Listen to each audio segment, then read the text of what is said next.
So, distinguished guests, ladies and gentlemen, good morning.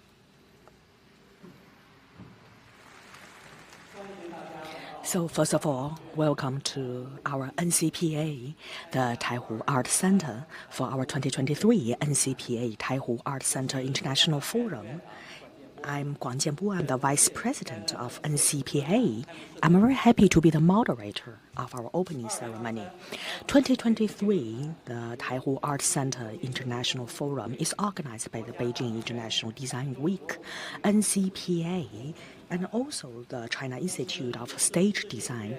It is also an important forum under Beijing Forum of Performing Arts. The purpose is to have the interaction of the stage design and performing art to build a platform for collaboration. The topic we have is domain, space, extension. So we have the designers, experts, art universities, the scholars, professors, the directors of the art group, art directors. We are here in this forum to jointly talk about the space, digitalization, performing design, and other topics. So first of all, I would like to introduce the guests we have invited. We have the president of the NCPA, Mr. Wang Ning.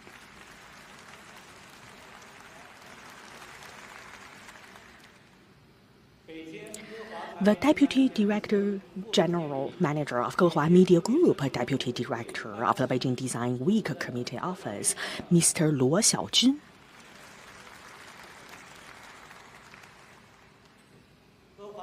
The Art Director of Gehua Media Group, Mr. Li Danyang. President of China Institute of Stage Design, Mr. Cao Lin.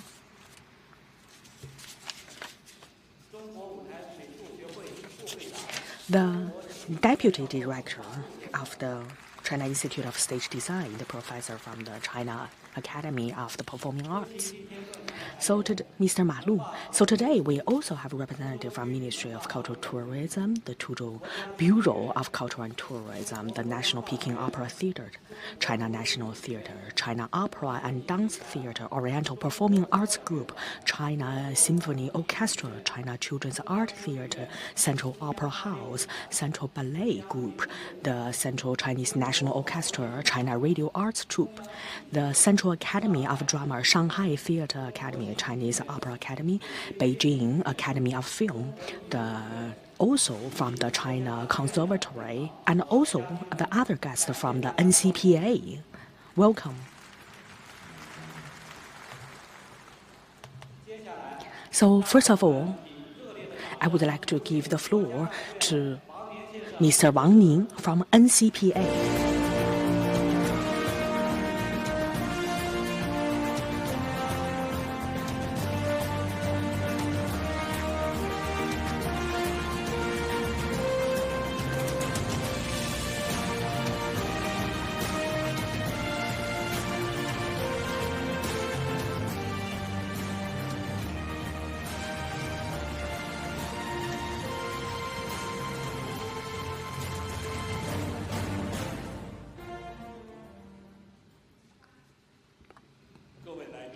Distinguished guests, dear colleagues, ladies and gentlemen, dear friends.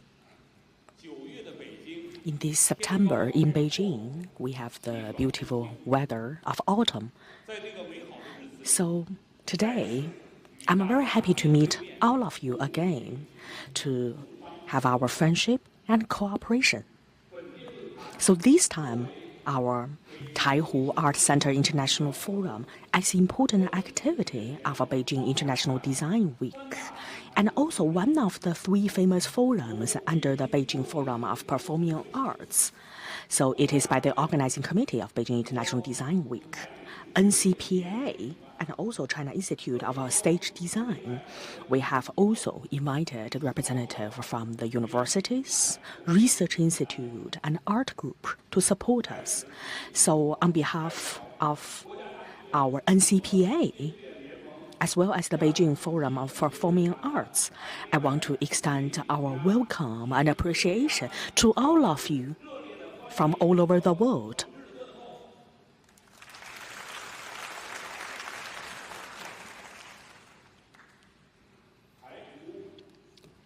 So, Taihu Art Center International Forum, as an important gathering for the domestic and international one, it has been held for 4 times. It has also been well recognized and engaged by the international peers. So, this forum focus on the advanced leading ideas, technologies, as well as the service of the stage design. We have invited the designers, experts, scholars, and also representatives from universities to share about their views and to exchange the information. We have a lot of the impact and also influence around the world. So in order to promote this industry, to further develop, to expand our network of the stage design, and international communication, it has built a wonderful platform. So the stage design, we say, is an important part of the stage art. It has very diversified topics and artistic expression, which have laid a solid foundation for the performing arts, creating many certainties. Especially in recent years, with AI, digitalization, and rapid deployment of the technology, the scope of the stage design has been much wider than before. The concept has been updated with more methodologies. The artists and professionals in this industry have been trying to combine the art with technology to be innovative, and we have the combination of the virtual reality with the actual performing arts, which can also bring a more in-depth and immersive experience for the audience. At the same time, against this new trend, how we can find more opportunities to find the direction for the future and to sort out the future pathway of this industry. It has become a topic and a challenge we face. Therefore, this forum has the topic of domain, space, and extension. And you can see that from the 3 key words, we focus on the extension of the space, the digitalization and design of the stage, and also the value of a modern stage design. It is exactly the right timing to talk about all these topics. So I'm very looking forward that to all the experts and the panelists to have the very good discussions. And also, we hope that we can be very open-minded and to share our views with each other. At the same time, we also hope that through this forum, we can leverage this platform to have a better understanding, to reach consensus, and to make this whole industry better. For the NCPA, as a national cultural center, it has dedicated that to respect the importance of art. We try to bring the high quality creativity and high quality production. In the past 16 years, we have 101 products or works, as well as the production works. Each of them, the stage design, the production, has gathered the wisdom, the experience and dedication, and also it has shown the charisma of the stage design. In May this year, that our Taihu Stage Design Museum has also established here. This museum has become the first one to have the design, production, research, collection, and exhibitions. It is under the topic of the stage design. It provides a wonderful opportunity for people to witness the production line and to learn more about the stage, to appreciate the beauty of the stage and better understand what happens before and behind the stage, and increase the awareness of people to appreciate art. We have actively integrated the stage art resources and hold exhibitions on stage art, and to showcase our new explorations, new achievements, and new concepts in this field, and which has been widely acclaimed by the professionals in the field. Dear colleagues, friends, the NCPA has done a lot in promoting cooperation and exchanges, but it's only an epitome of the whole sector. To achieve thriving development of the sector is a common aspiration of all of us. We hope that through concerted efforts and consultation, we can deliver even better results. At the end of this year, our Beijing Art Center of the NCPA will be put into operation, and by then, the total area of our property would exceed 40,000 square kilometers and would be the largest of its kind. And we believe that with this new formation, we'll provide even wider space for the stage art development. We sincerely hope to conduct more exchanges with art troupes, academic institutions, and research institutes to build an inclusive and open environment to conduct more exchanges and strengthen our channels for further cooperation and open up an even brighter future of stage art. Last but not least, I'd like to thank the organizing committee of Beijing Design Week for their support to this forum, and also China Institute of Stage Art, who have dedicated serious efforts to this forum. I now wish the forum a complete success, and I wish all of you a wonderful experience in the NCPA. Thank you.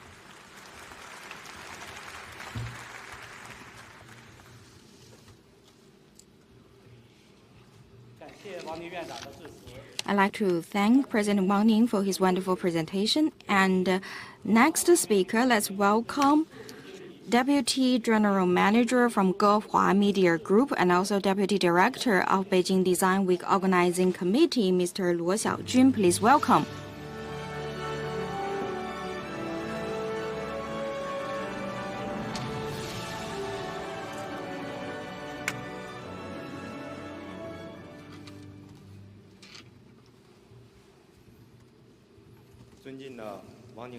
President Wang Ning, President Chao, and distinguished guests, ladies and gentlemen, good morning.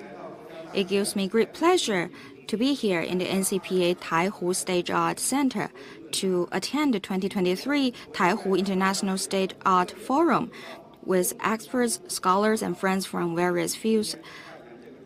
And we gather here to focus on the domain, space, and expansion. On behalf of Mr. Zai Degang, our head of the department, I'd like to extend warm congratulations on the commencement of the forum on behalf of Beijing Design Week Organizing Committee, and a warm welcome to all the guests from home and abroad.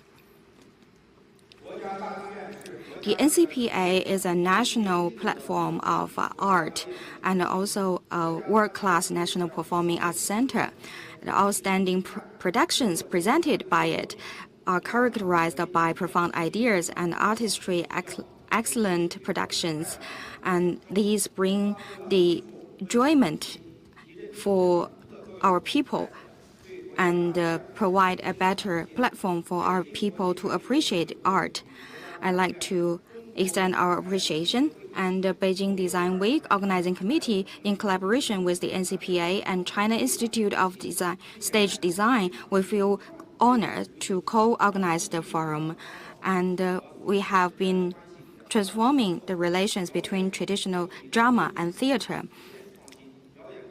And we shifted from focusing on people and performers to more larger scale of the performance. And in this background, we are developing new trends and making new breakthroughs, and more fine works have been produced in this process. And today, the 2023 Taihu International Stage Art Forum has invited high-level experts here to talk about the theater art, space, digitization, and modern techniques. And I believe it will be a fascinating event. Again, I'd like to thank President Wang Ning, President Chao Lin once again. We hope that through this platform, we can strengthen cooperation and make greater contribution to Beijing as the national cultural center. Lastly, I wish this forum a great success. Thank you.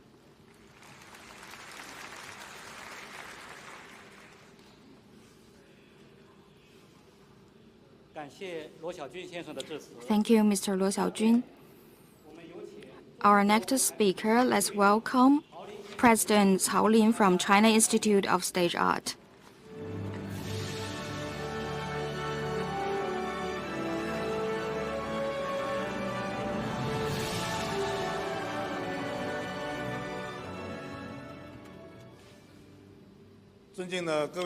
Distinguished leaders, artists, and designers, good morning.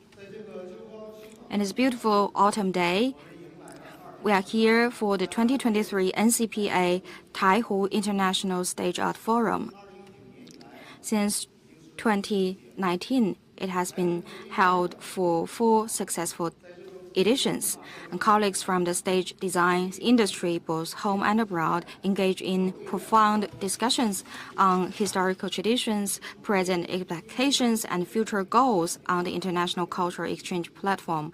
It has become a key driving force for the advancement of stage design.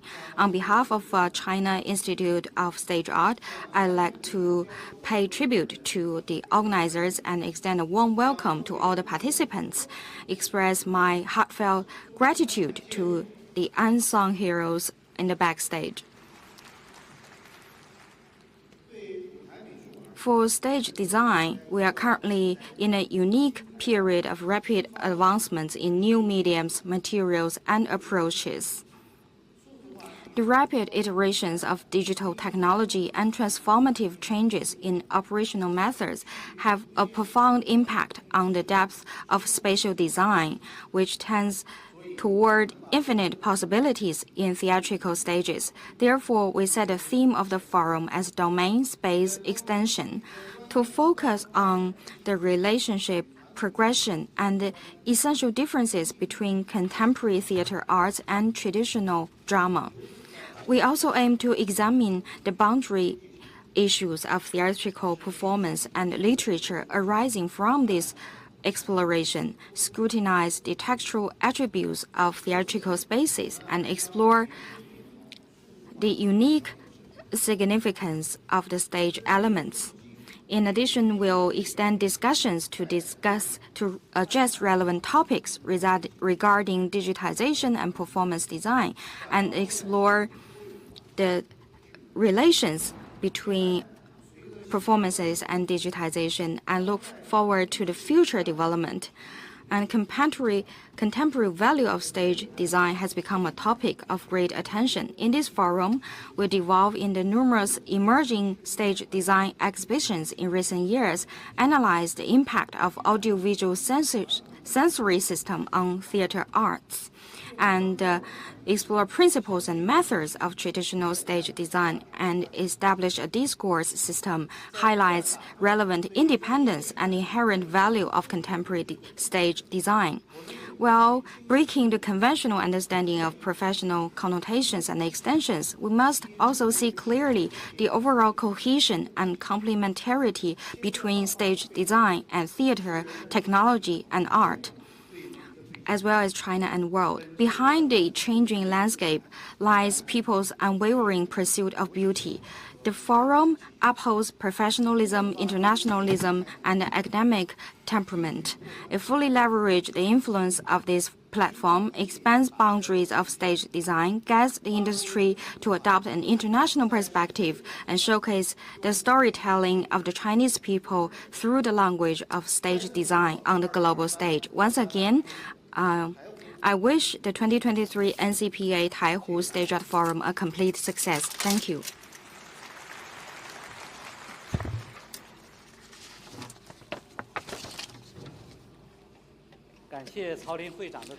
Thank you, President Cao Lin, for your wonderful speech.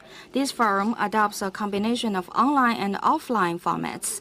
In addition to the main forum venues in Shanghai, Shandong, Shanxi, Guangxi, Tibet, and Fujian provinces, by the local institutes of stage art, we have 19 branch venues. This allows more professionals to participate in the exchanges and discussions of the forum.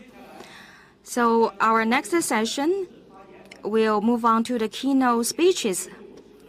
Let's welcome Vice President of China Institute of Stage Art and Professor at the National Academy of Chinese Theatre Arts, Mr. Ma Lu, to moderate the upcoming session. Welcome.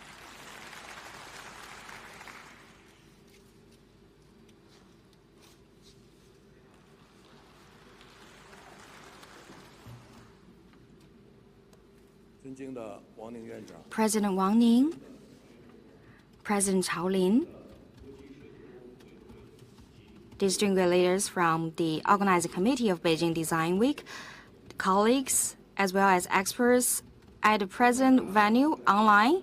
Good morning to everyone. Welcome to the NCPA Taihu Stage Art Center for this splendid academic exchange on stage art. The theme of our discussions is domain space extension. The topic encompasses the forms, phenomena, perspectives, and methods within the field of theatrical arts today, and also focuses on the latest trends in innovative development of stage art, both domestically and internationally. Theater has undergone such a long period of development driven by technological progress, and more importantly, the happiness and pursuit of quality cultural life brought by China's modernization to the general public.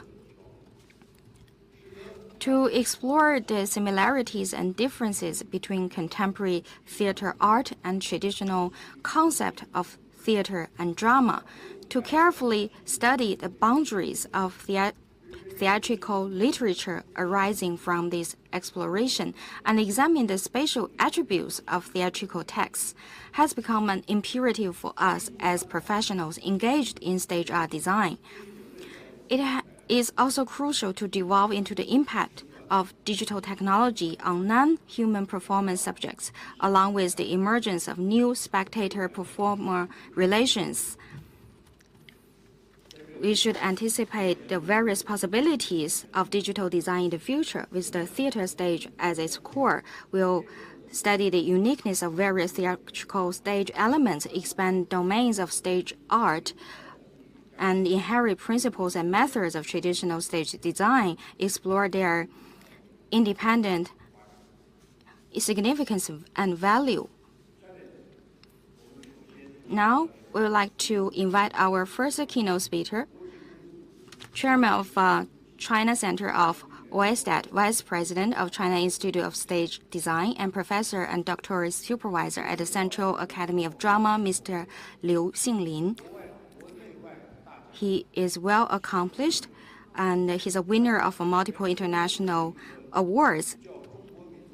And he's in stage art design theory and comparison between Chinese ethical arts and Western theoretical concepts.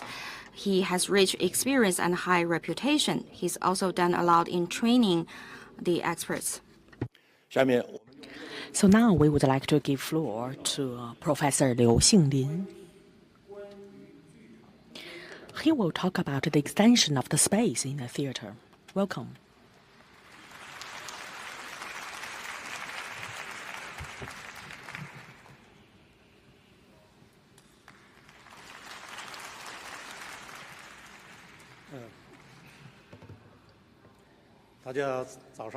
So, good morning, everyone. The extension of the space in the theater, or we call it extension of the domain of the space, I think in the physical sense, is not a big problem at all. So a few years ago, I have sort out guidelines or document about my observation of that. The topic is that the drama or the play can happen everywhere. So which means that in the physical sense, that all the venues and the space and the location can be the space for the play or for the theater. But I want to say that the physical extension sometimes it's easy to observe. But on the spiritual level, for example, in the people's ideas or people's concept of the space, sometimes it can be ignored. And for the theater and the theater space, when they are extended in physical sense, the ideas, the concept, and especially that to watch and being watched, the time and space, the reality and virtuality, the individuals and the whole society, all these kind of the very basic relationship in the drama, they also have a very significant development.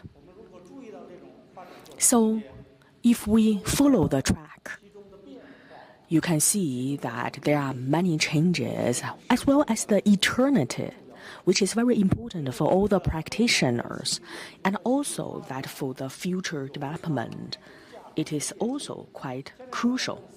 So now I have 4 pictures to share with you about my observation.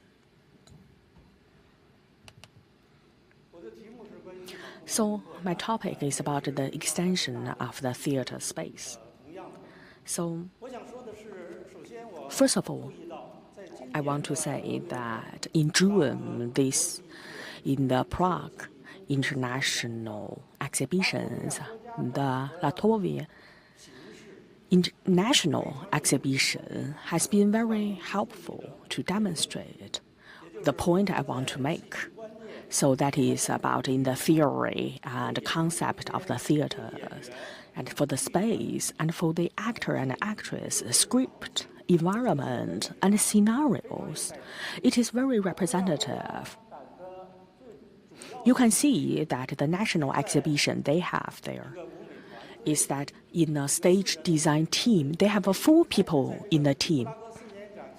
So just before, on the night of their exhibition, they started to travel from the Riga. And after about more than 10 days, on the closing day, they arrive on site in Prague. So during this journey, one interesting practice is that they don't think that the stage design is physical or material on a certain stage. And they also don't think that the stage design is a tool to serve the drama.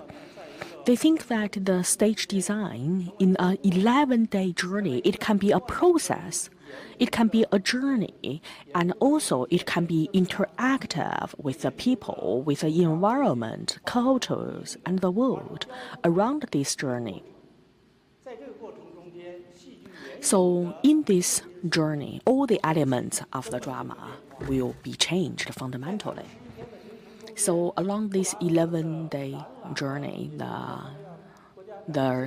on the site of their national exhibition, they have 11 screens. On the screen, each day, they will update and also synchronize their journey en route. So through this example, you can see that it is quite extreme. It has blurred and extended the scope or space of the stage. So this journey of 11 days, it seems that they are asking a question to all of us. One fundamental question is that, so the drama today, what is the point? What is the meaning of the drama today? And also, where should be the space or the stage for the drama? And also for the elements from the script to the text or observations or to the audience, they have updated their definition. So the reason I want to use it as an example is that I think that the artists there, this is what they have. Please, the second picture.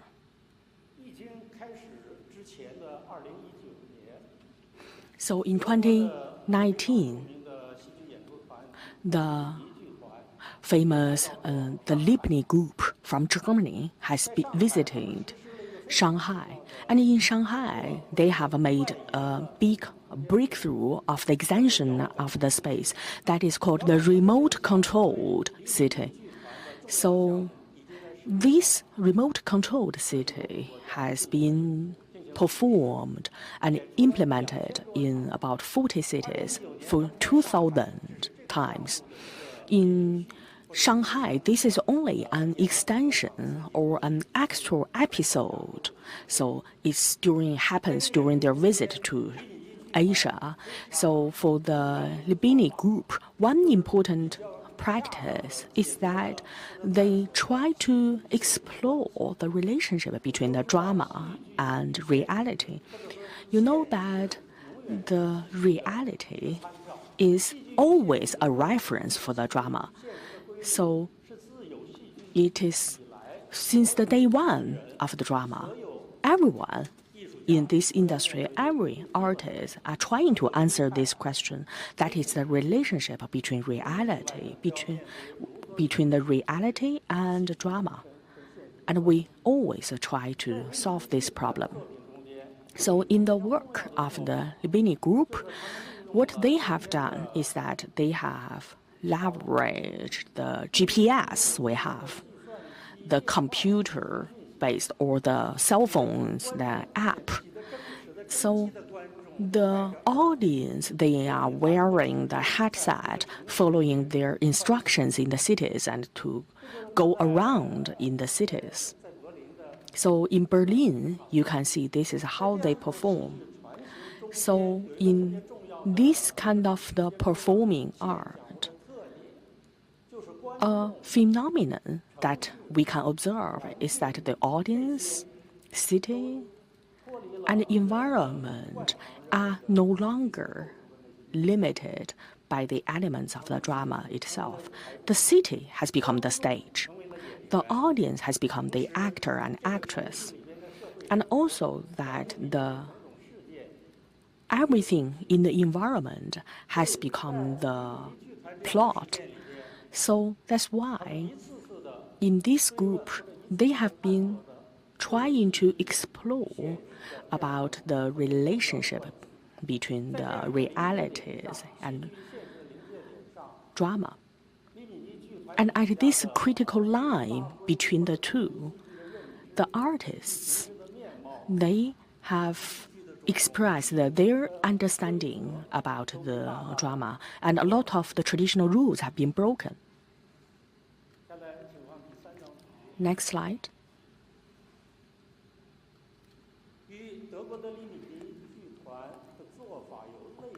So similarly, the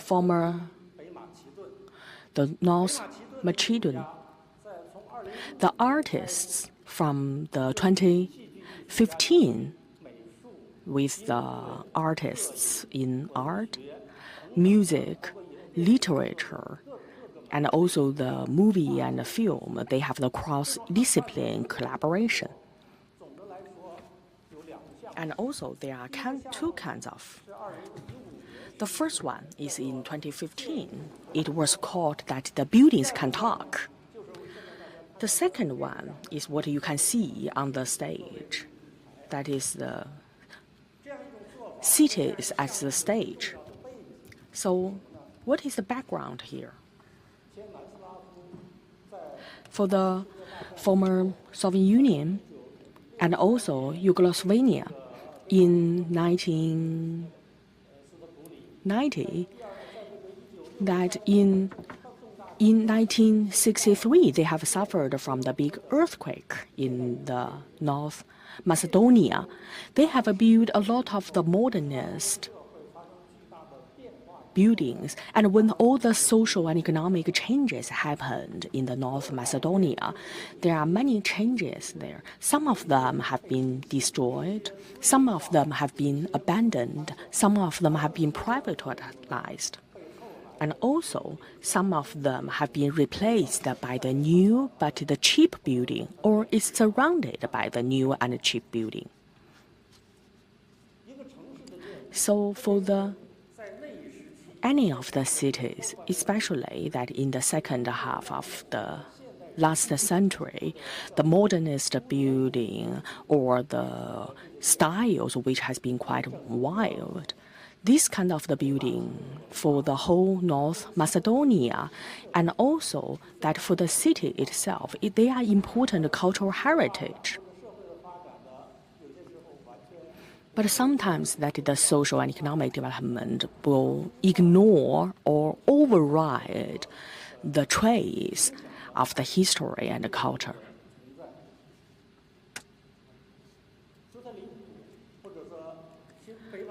So the artists from the North Macedonia, in the cross-disciplinary creation, they have entered into this kind of the old buildings or occupied buildings with important historic value. An important practice is that they work with the local audience, the local people. And the form they have taken is that the performing art, or it's just like the previous one that they walk around in the big cities, including the music, singing, movie, film, and art exhibitions. So these kind of the art activities have been used to reflect what they have faced in the society. And also they try to, when the whole city has been destroyed, the art workers or professionals we have can still take our own stance and attitude. So among this phenomenon, I think that what deeply rooted in the drama, the performing arts, many of the rules and identity have also changed. So the last slide.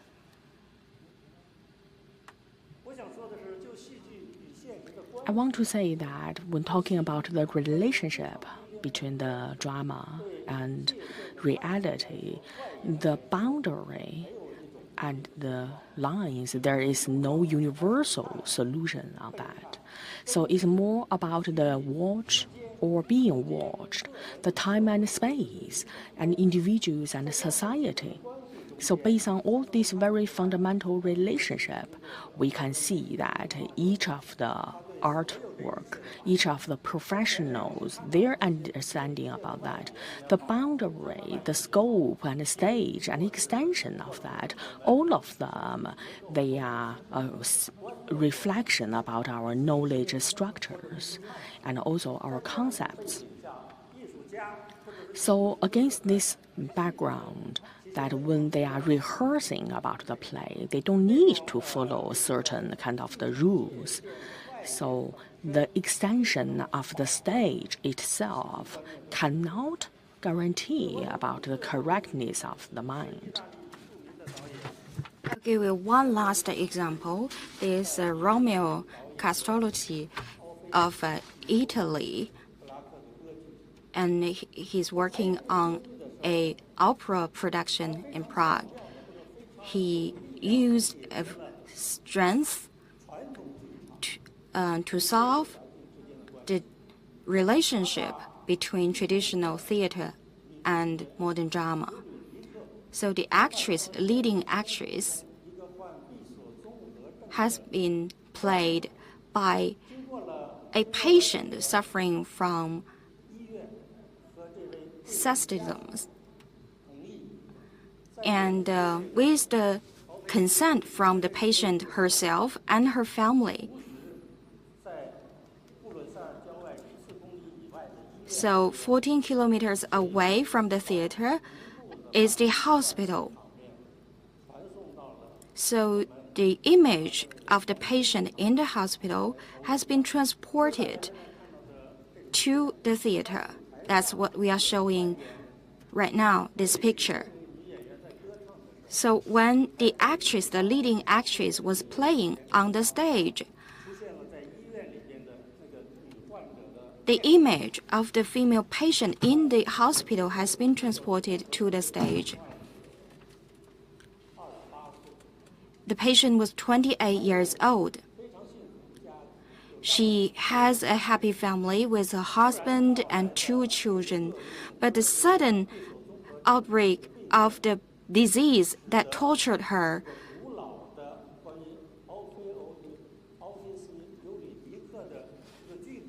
So in the story,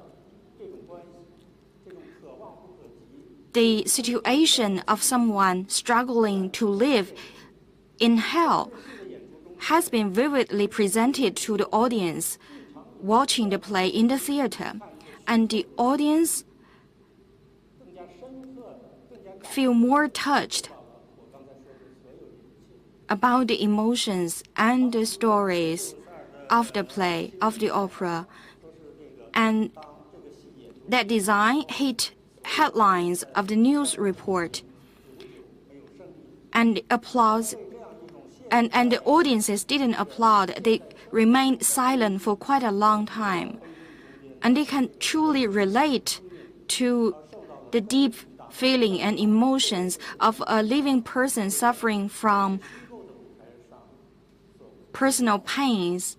And this is something we cannot do virtually or by any other form. I want to say that contemporary theater, the extension of the space, has always been evolving as our society progresses, as technology changes, but there are always some truly fundamental things will remain unchanged, and those remain unchanged has a certain balance with those that are changing, and both of them are very important to us. We must notice the changes and understand what it truly means in those changes. It means the latest conception, perspective of art, and we must be fully aware that the most fundamentals, the professional contents behind, remain unchanged. And our relations, the relationship between the audience and performers is relative instead of absolute. That's the end of my presentation. Thank you.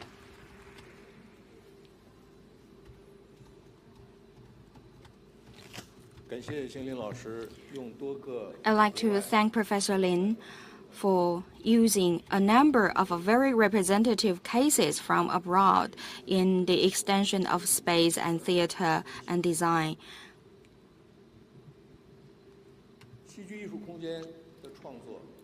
The design of the theatrical space, as we feel the creation, we can see that Professor Lin is very thorough and meticulous and rigorous in his approach to artistic creation, and his passion for theater and the dedication and wisdom he has invested in it.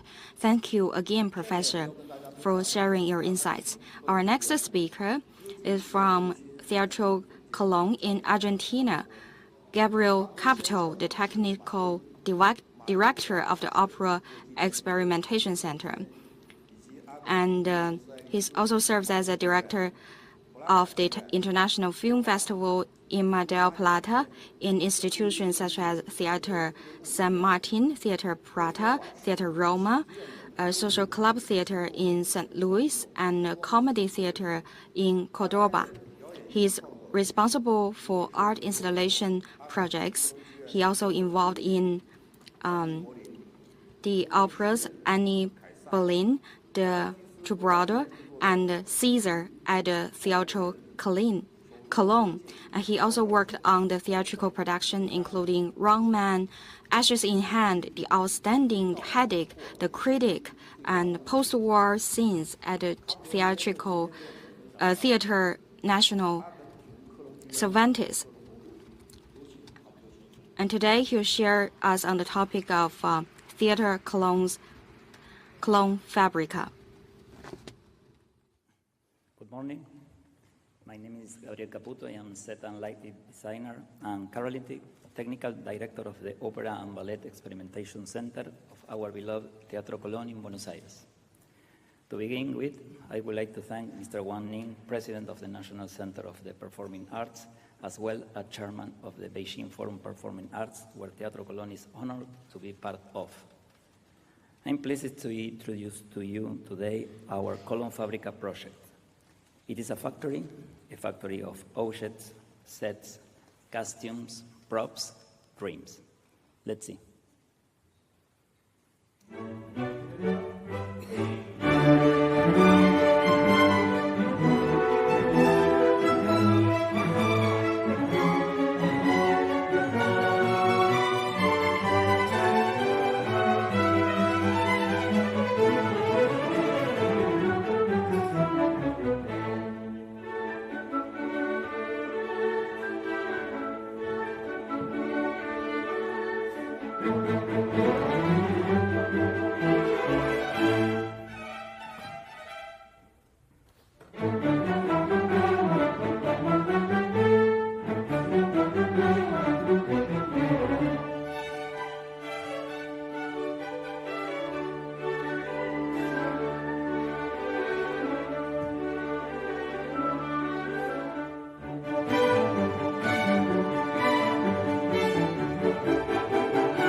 Colón Fábrica was created to share with the already existing audience of the Colón Theater all of its production in order to bring it closer to the community. In the setting of a large factory by means of a major exhibition while created a new venue in the city for operas, concerts, and ballet created for unconventional settings. And when we talk about community, we refer to the Argentine citizen as well as citizen of the rest of the world. The charm of being able to see and touch all the objects created in our large factory, made by wonderful artisans of an exceptional craft, also help us add new and young followers to the already great audience that our theater has today. As an additional but not minor goal, Colón Fábrica is a new source of financing not only through the sales of its tickets, but also through sponsors and events that take place in this facility for different brands, companies, as well as advertising and audiovisual productions. Colón Fábrica project was born in 2018, and despite the pandemic, it was finally opened in 2021 with a large turnout. On the opening day, more than 15,000 people visited us. Architects, engineers, sets, lighting, and costume designers, as well as the magnificent team of the theater, made this dream possible. This great exhibition is located in La Boca neighborhood, in the south of the city.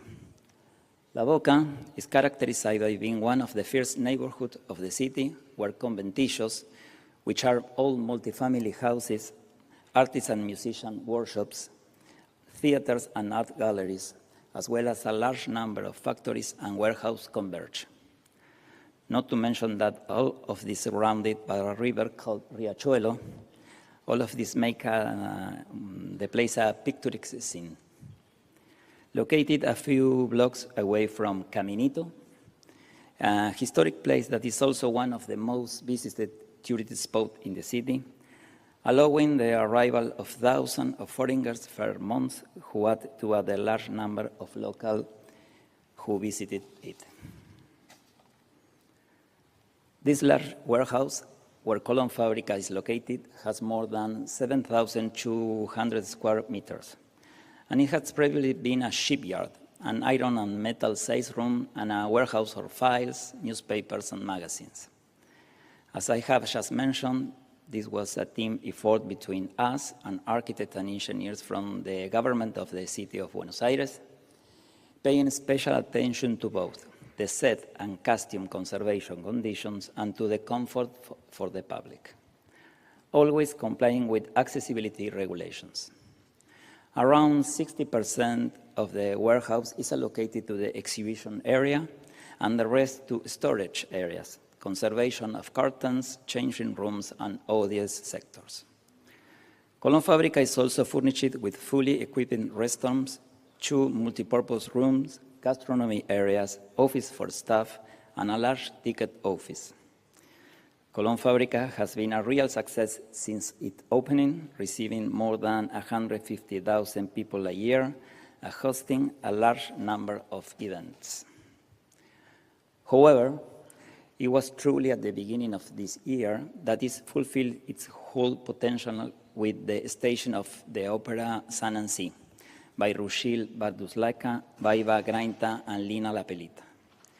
Winner at the 2022 Venice Biennale and performed at the Liur Theatre in Barcelona, at the Serpentine Gallery of London, at the Brooklyn Academy of Music of New York, at the Museum of Contemporary Art from Los Angeles, at the Kulturgest in Lisbon, and the Kiasma Museum in Helsinki, among other large and important theaters of the world.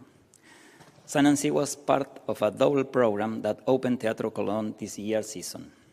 It was a real success together with the Station of Resurrection, a wonderful work under the regie of Romeo Castellucci, and the conduction of Charles Dutoit by Gustav Mahler's Second Symphony, and located in another unconventional venue in the city of Buenos Aires.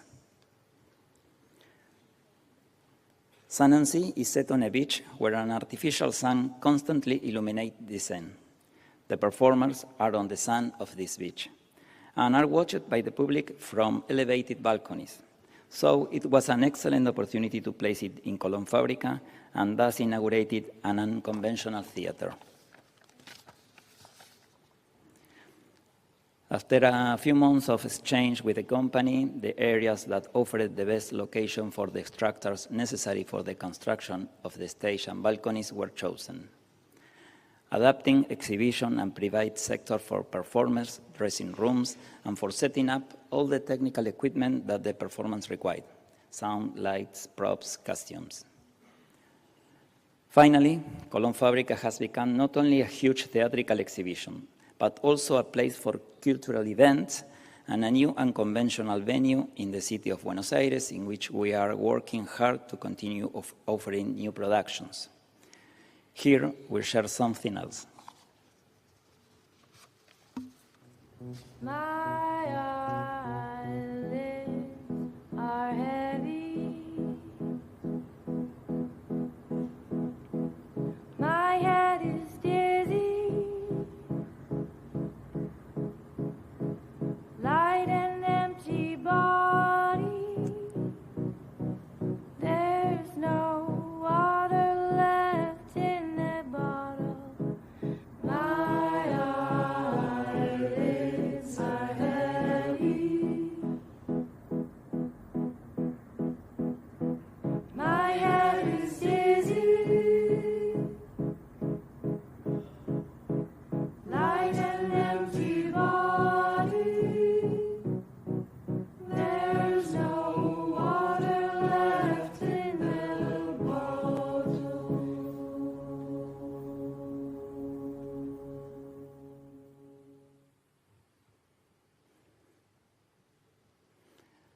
On behalf of the director of Teatro Colón, Jorge Tellerman, the entire theater team, and on my own, I would like to thank all the people that made this event possible, as well as those who are participating of this magnificent event.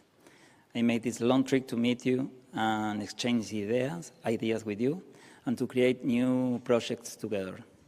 Despite the jet lag, I'm eager to discuss with you the possibility of carrying out projects together, not only with Colón Fábrica, but also with Teatro Colón. Thank you for interest, and we expect to see you at Colón Fábrica soon.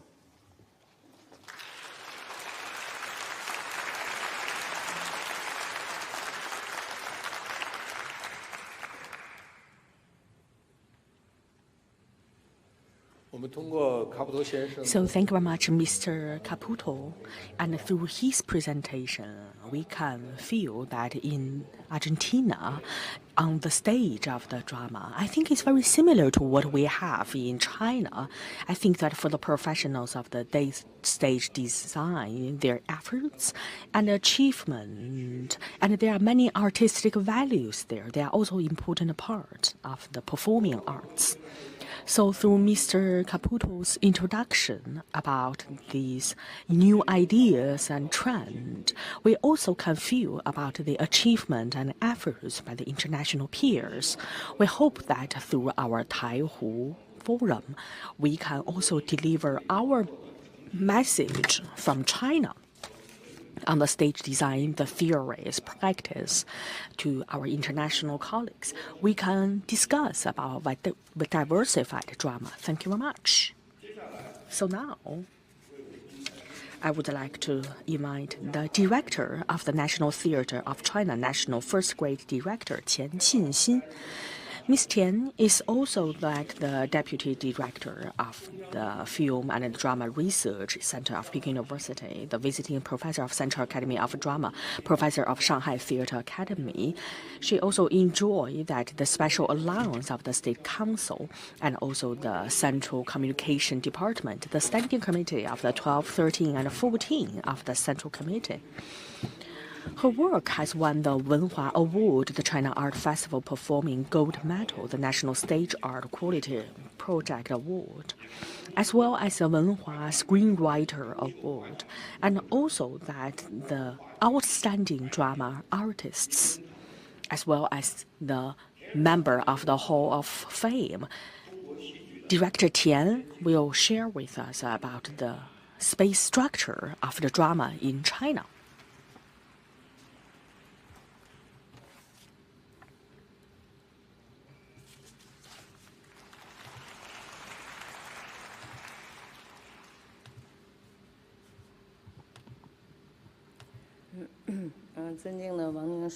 Thank you much, Mr. Wang Ning, Mr. Cao Lin, and also dear colleagues,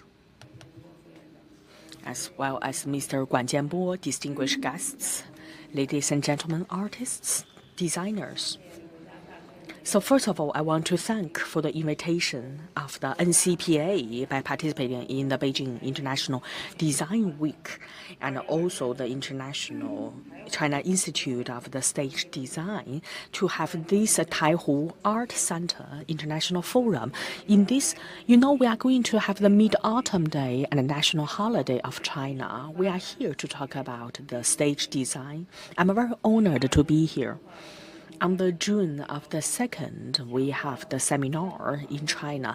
It has talked about that to understand the characters and the features of the Chinese culture, and also that it is a renewing concept in a very long history of China as the most flourishing and powerful civilization. It has been listed around the world.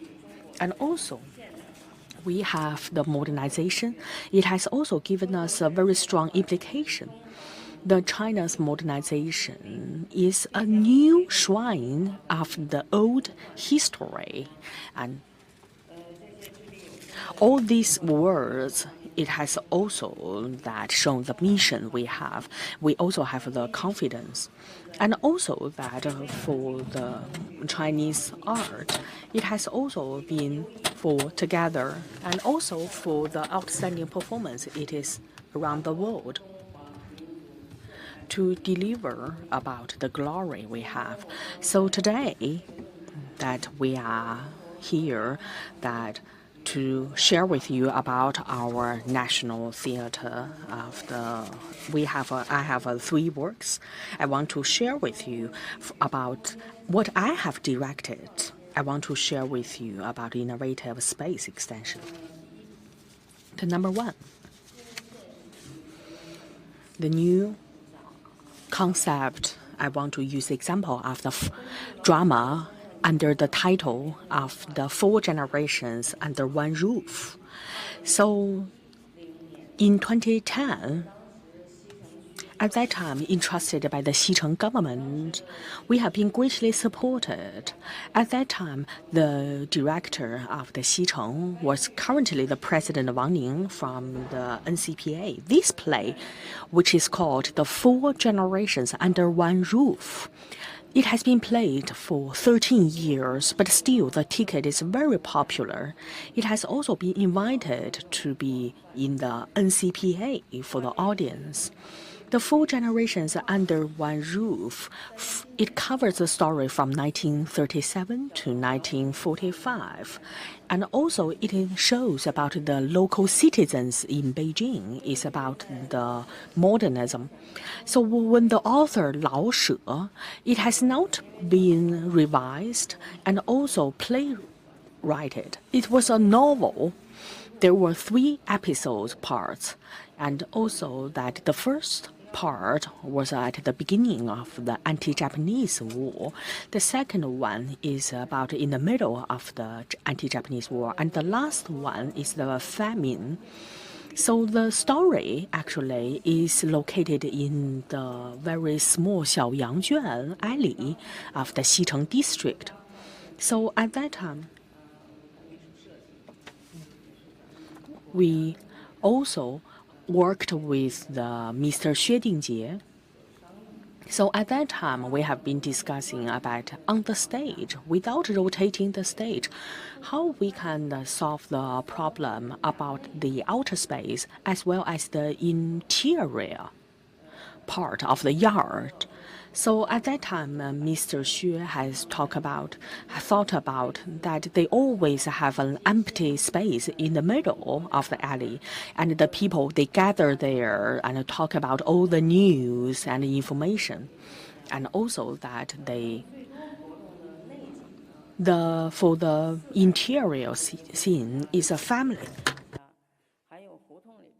It's called the family Qi, who has the 4 generations, and the richest family, Guan Xiaohe, and also that the family with a lot of knowledge.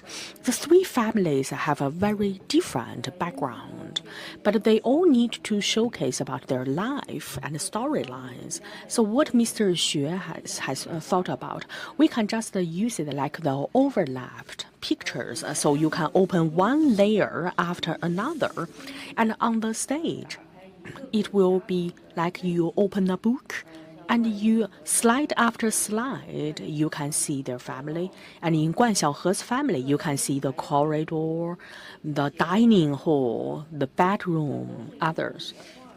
So all of them are the overlapped pictures here. And also the shifting of the sceneries has been very smooth. At the end, the window of the Qi family can be opened and throughout the stage, so you can show about that the different courtyard. So the end actually is more like the episode. It's just like a roll of the picture that you gradually open that the roll of the picture. So the storylines together with the overall background and the tragedy of the families to be presented. And this shows about the history of 8 years in this family. So with the lights, the stage design has also enhanced the space structure and also beautified the details. So when it comes to the front side, you can see that the stage is like a small valley. Sometimes it's very noisy or sometimes very quiet with the doors.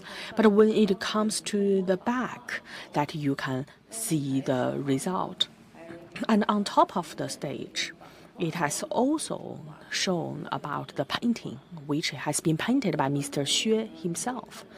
So through the projections, you can see the change of the 4 seasons and the time, but they are very slow, so it will not destroy the audience imagination.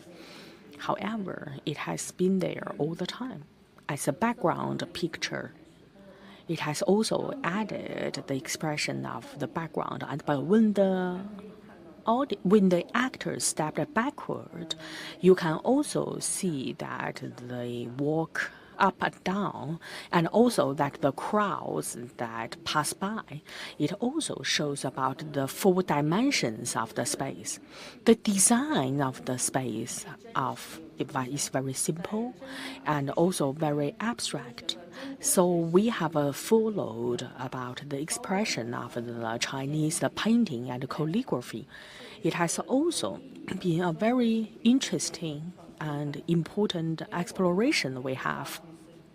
So that's why we have defined it as the work of the new modernism. So secondly, I want to talk about the expressionism, that is a Fayuan Temple of Beijing. Beijing. So it has been based on the novel and also Liao from the Taiwan. It was created in 2015. At that time, also interested by the Xicheng government. Mr. Wang Ning, at that time, he was the head of the Xicheng district government. And also, I have visited Taiwan and to talk to the original author for 4 times. It has been put on for 8 years. So every year, it has been put on the stage of the NCPA. It is really welcomed by the audience.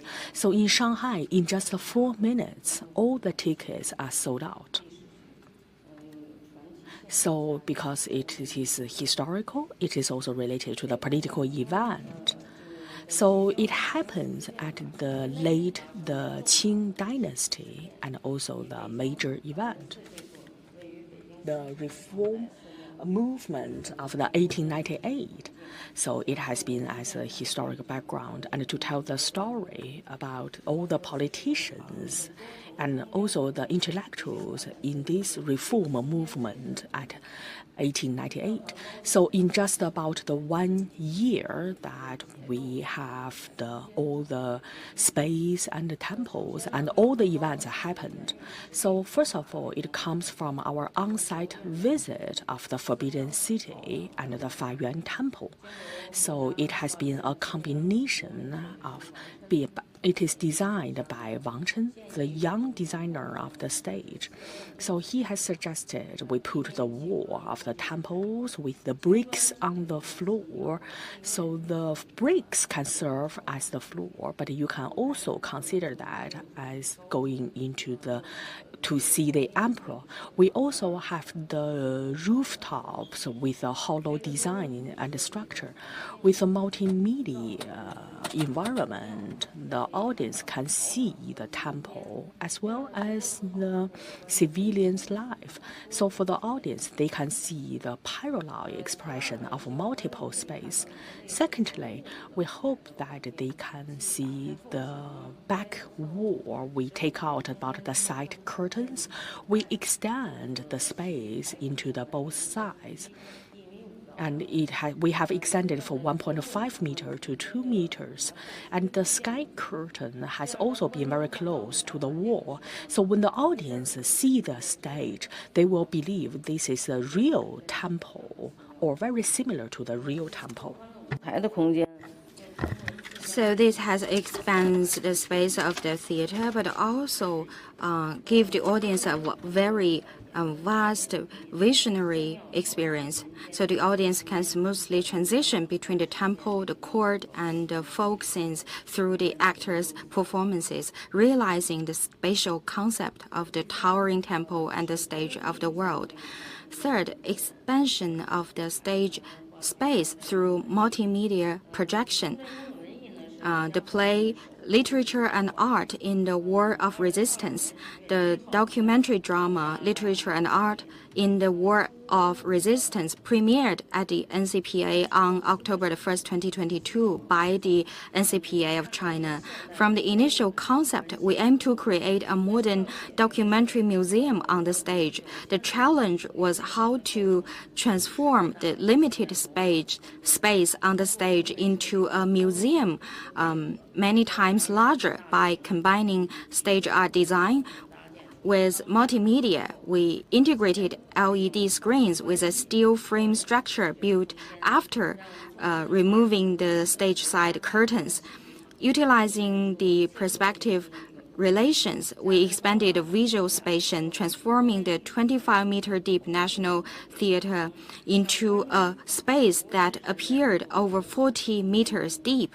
The tall frame structure and the visually presented ceiling created by the multimedia gave the audience the feeling of being inside a museum.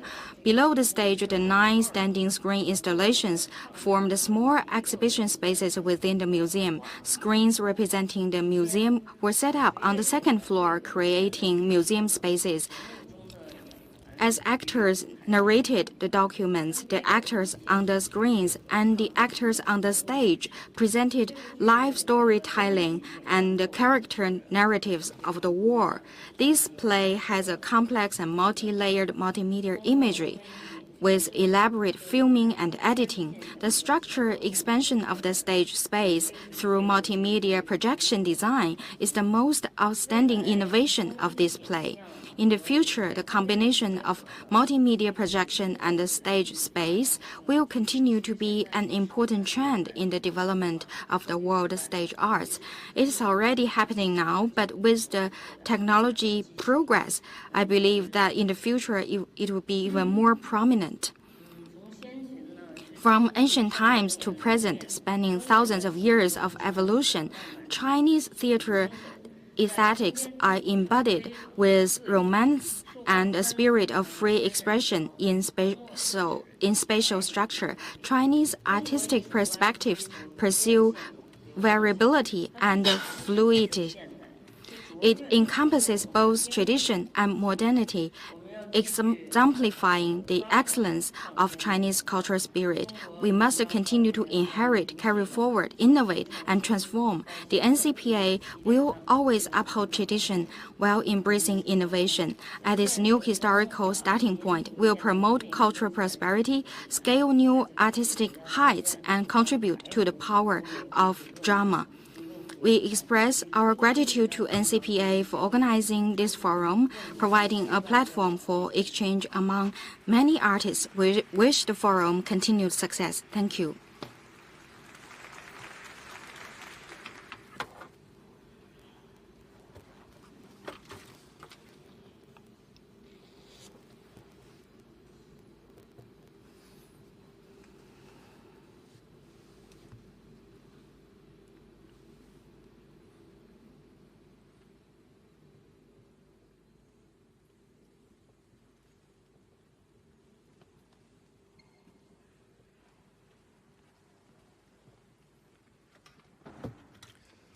Thank you, Director Tian, for your insights. And through your introduction, we experienced a tremendous energy generated through collaboration and mutual achievements in theatrical creation.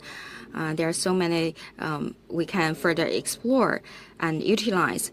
We feel that the cross-sectoral collaboration can create great synergy. This is exactly what we needed.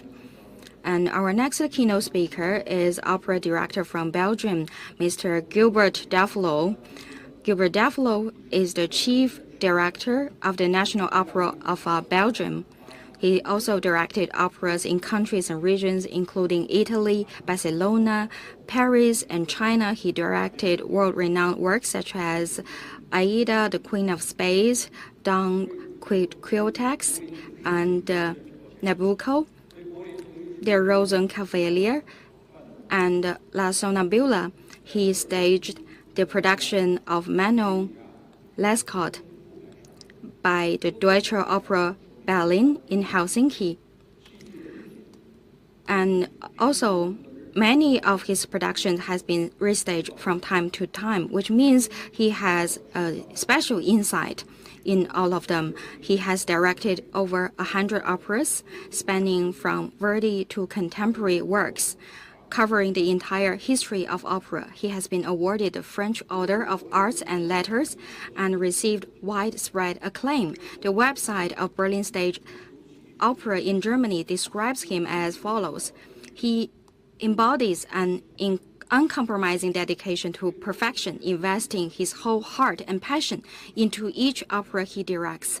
His profound understanding of the works and imagination are the key to success. And he will talk about the poet in drama and theater. Let's welcome.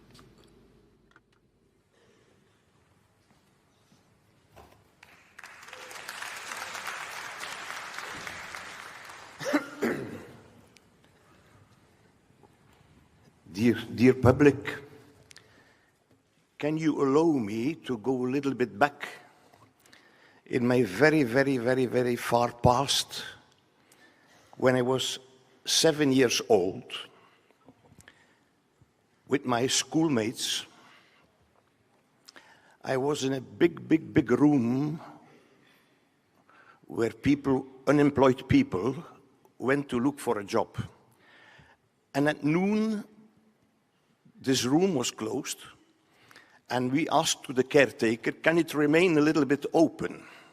Because I want to perform my play here.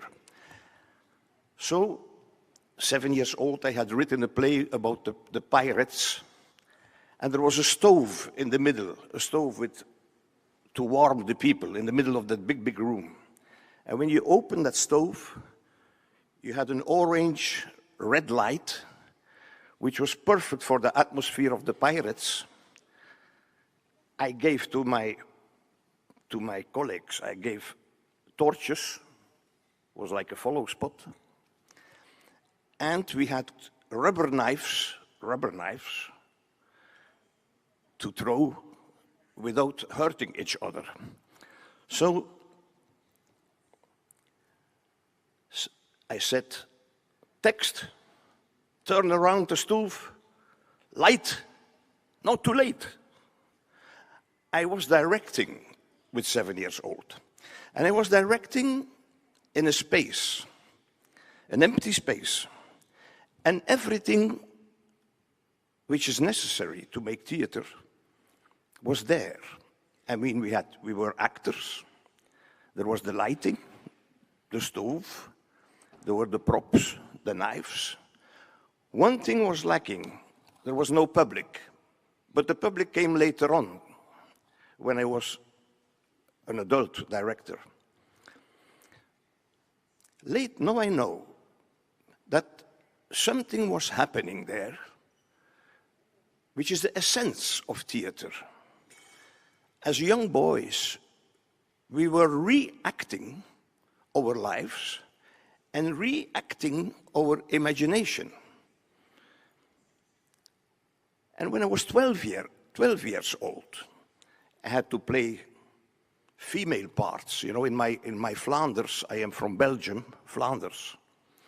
And the young boys, for the female parts, were acted female roles. Why do I say that? To be accepted by the adults and even to be admired by the adult actors was such a good feeling when you are 12 years old. You have that difficult period. So I said to myself, that must become my life. What do I mean with that? I mean, creating together with other people towards something that is the most beautiful thing we can imagine. Music, theater.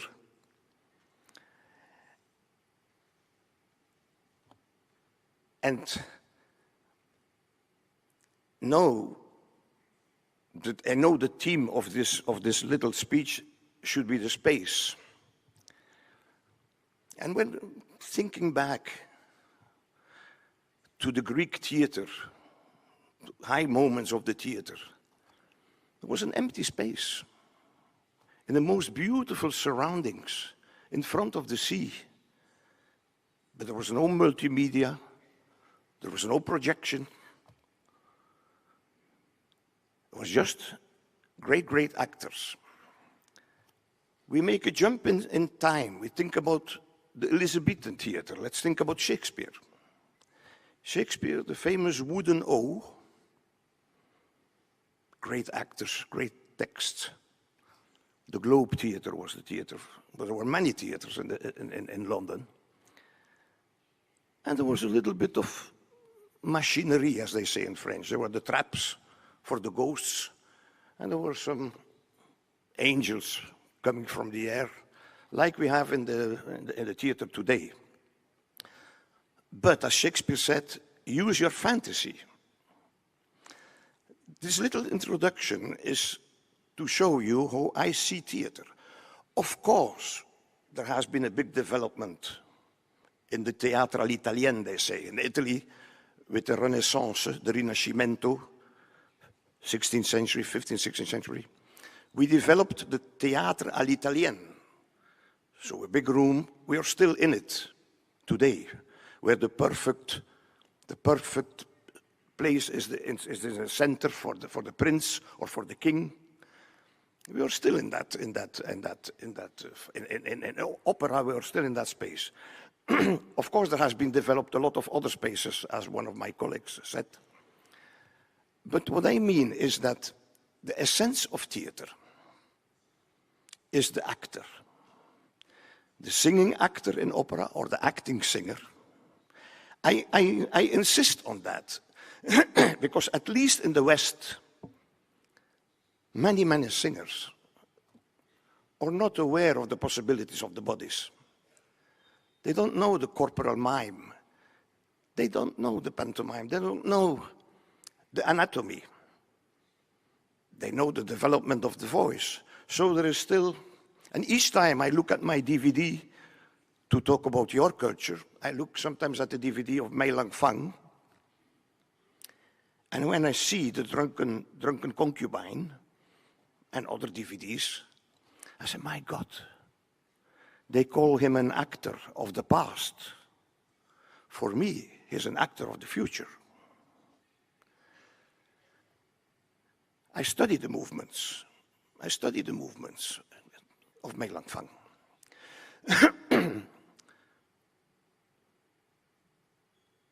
The civilization of today developed a technology that in a very short time we can, with the airplane, make a very big distance. But the extension which goes inside of our heart, the distance from heart to heart, is very difficult to reach. And I think that music and theater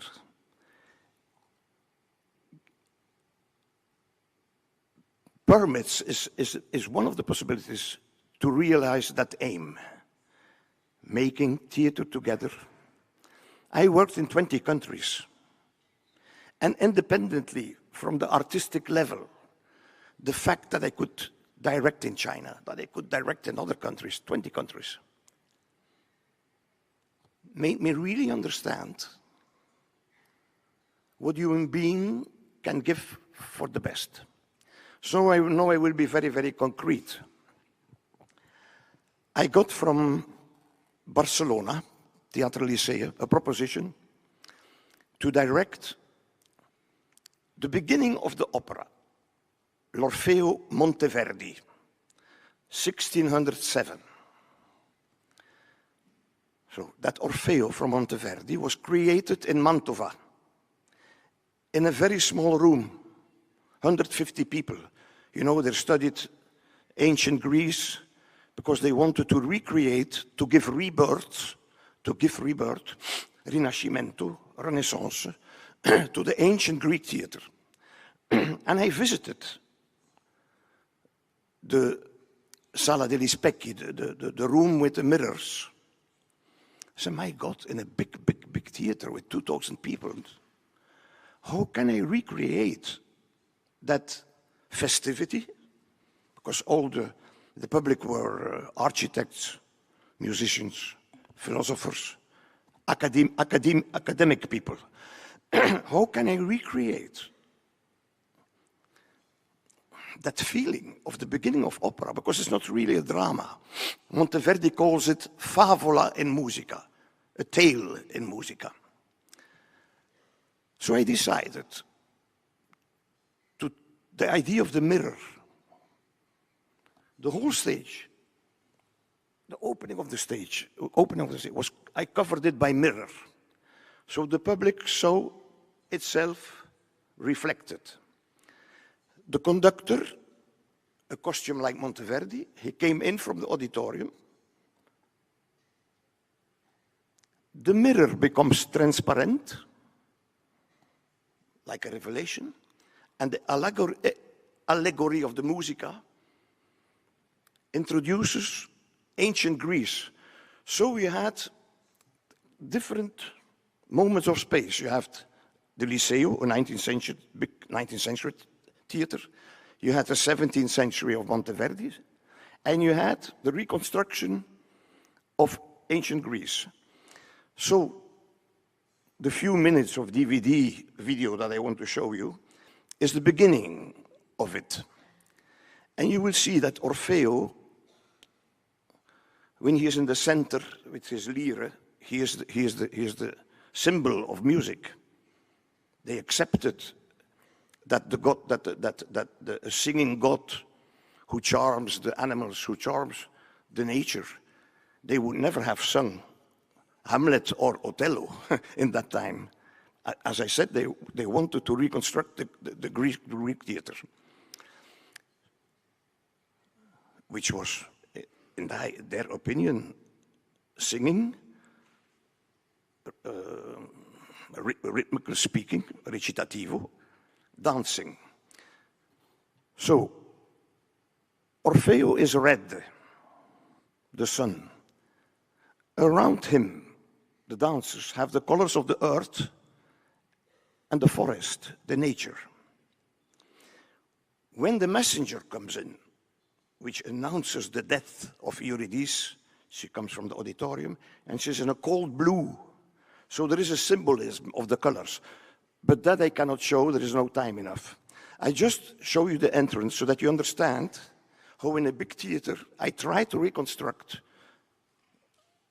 the creation of a very, very small opera where there was not even an orchestra pit. Now we are used to orchestra pit with symphonic orchestra. So all this developed. Please, can you give the first sequence of L'Orfeo de Monteverdi? You see the theater, this 19th century big theater. Favola in musica.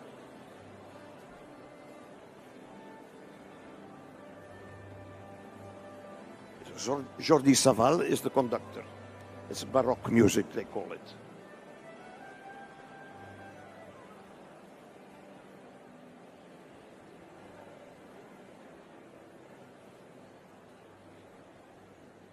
And you will see how I use the space. You see the mirror, the balconies.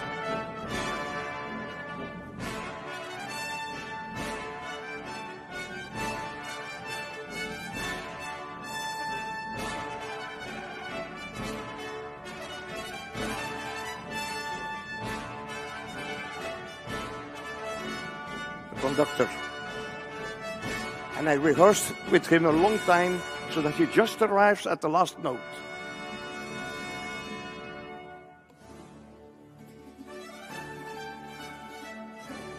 The thema is repeated in the orchestra.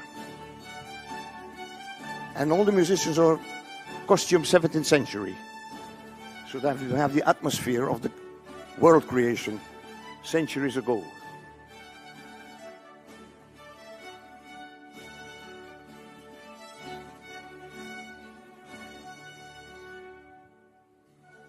No width.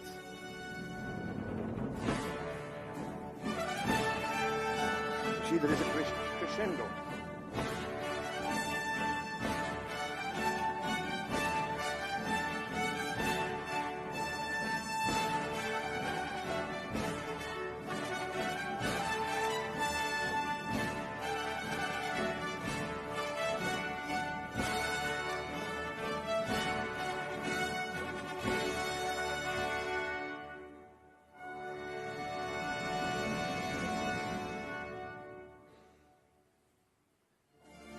And here the mirror becomes transparent. But it's difficult to see here.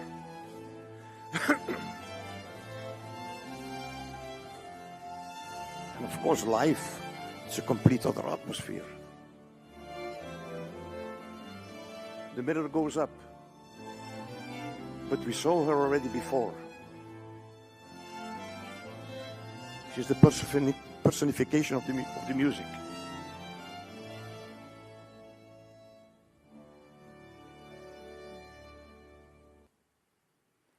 Thank you, thank you, thank you.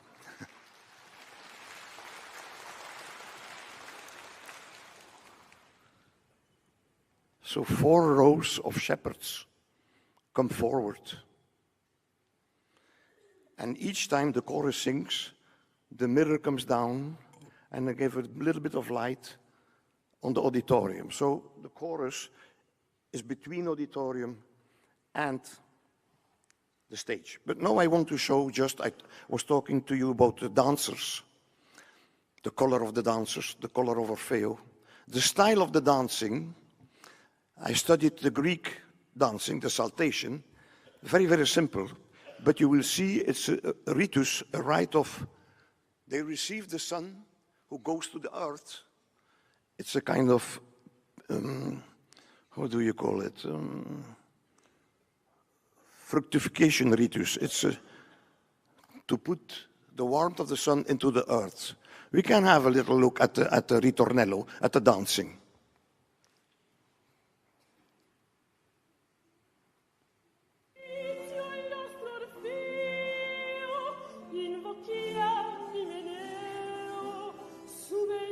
She announces the marriage between Orfeo. We see him already red with his lyre, with his instrument.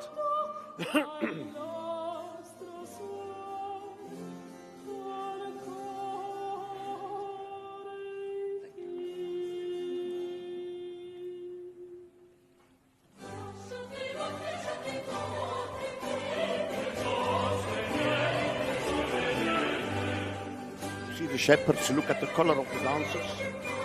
Silk, Greek, not 17th century anymore. Ancient Greece.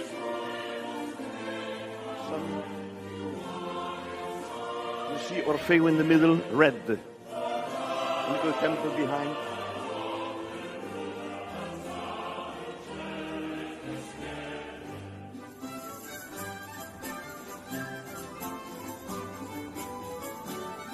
Ancient instruments.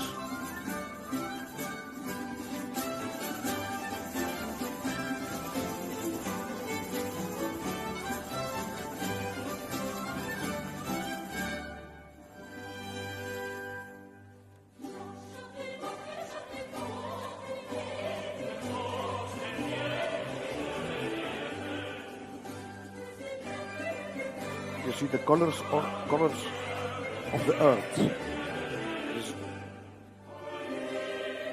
Earth and forest.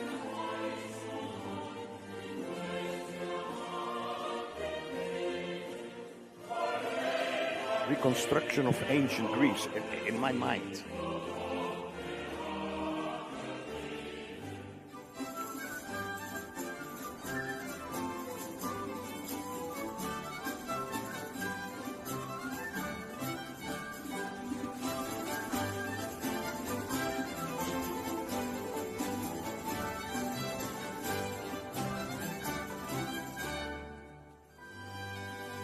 Shepherd. Thank you, thank you.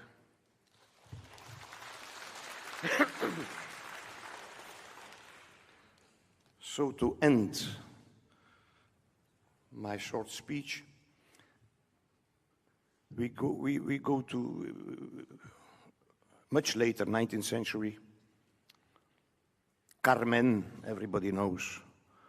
What does a director do with Carmen if he has to direct it in an open air, 60 meters opening, and perhaps we don't know it, but Carmen was written for a very, very small opera house. The Opéra Comique in Paris was the smallest opera house of Paris. And there were not more than 20 chorus people in the beginning. You still can hear that at the record. But they had that enormous space. When I visited that space, 1875, I said, my God, this is the space from the time of Carmen. So I used the space. I just changed the floor. The 3 openings in the wall, there is a big wall. It's not like the arena from Verona. There is a big wall with 3 openings. I have put a false wall behind and 2 rakes so that the people from the auditorium can come on stage. The whole art has to be, how can you direct Carmen for such a space? And it has to be as if it is written for that space. Bizet gives only 8 bars for Escamillo, and there he comes from 60 meters. So this, I must say, this video is from a very, very, very bad quality. He has been filmed by an amateur in the auditorium. It's not at all professional, so the sound is very, very bad. I just wanted to show you how you can use the space, which is the same space, the same kind of building as in the Bizet's time, as when Carmen was written. So why did I construct sets, if I could do it with nothing? Well, nothing. Of course, there was a set, but you don't read it as a set. We have a little look at the entrance of the fabrica of the tobacco, the tabac, which I have put behind the public so that the boys and the girls can. Where is Carmencita? Ah, they can sing front. They don't have to sing like that. The tobacco fabric is there. Let's have a little look. So sorry for the quality, just to see the space.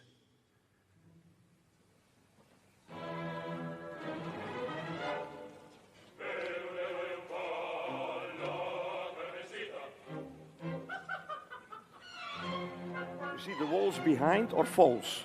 The floor is false. There they are.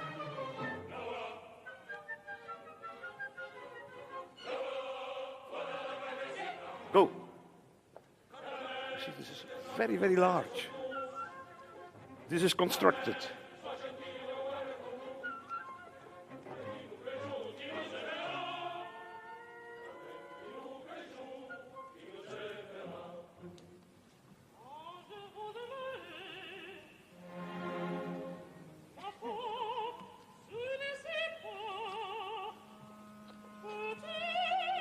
Warm colors of Sevilla, south of Spain.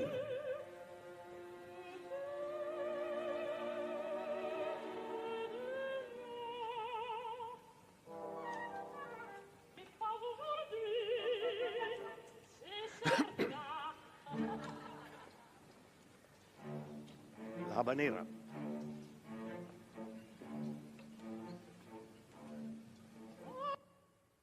Just to show you the space. I'm sorry for the quality. Now we look at the same space for the entrance of the toreros, the entrance of the bullfighters, where Escamillo comes just before the death of Carmen. It's a few minutes.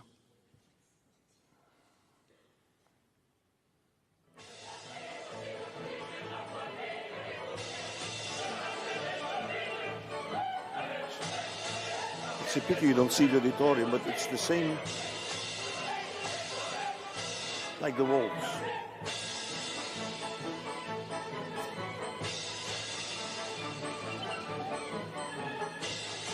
So this is public, this is public. The walls behind, the walls in the opening are false, constructed by the designer.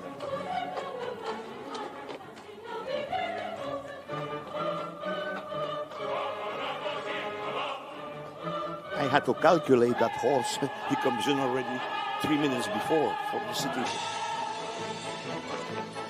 Well, Quasil, it's the key.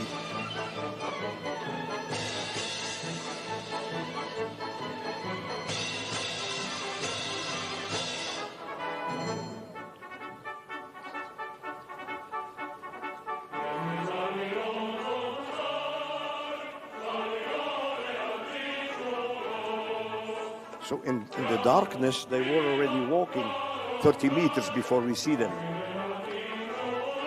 Peones, people who take care of the arena.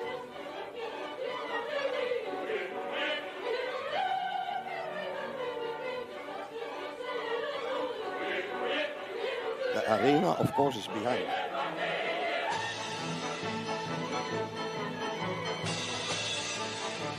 We see the bullfighters go on stage.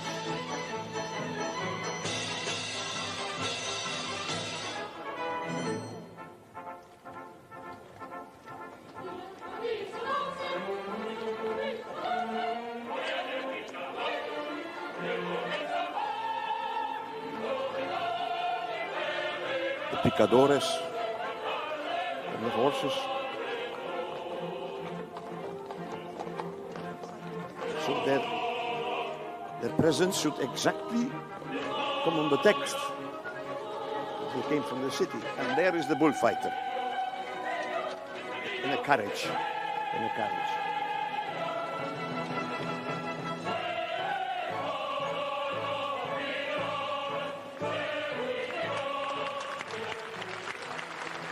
Applause from the public. Warm colors.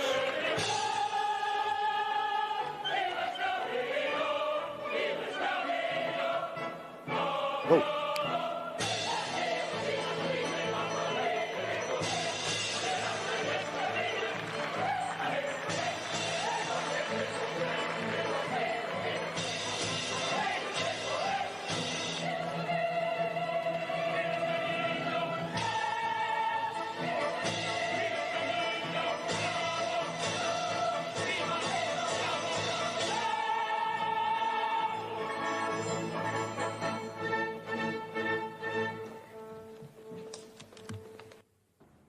Voilà, thank you.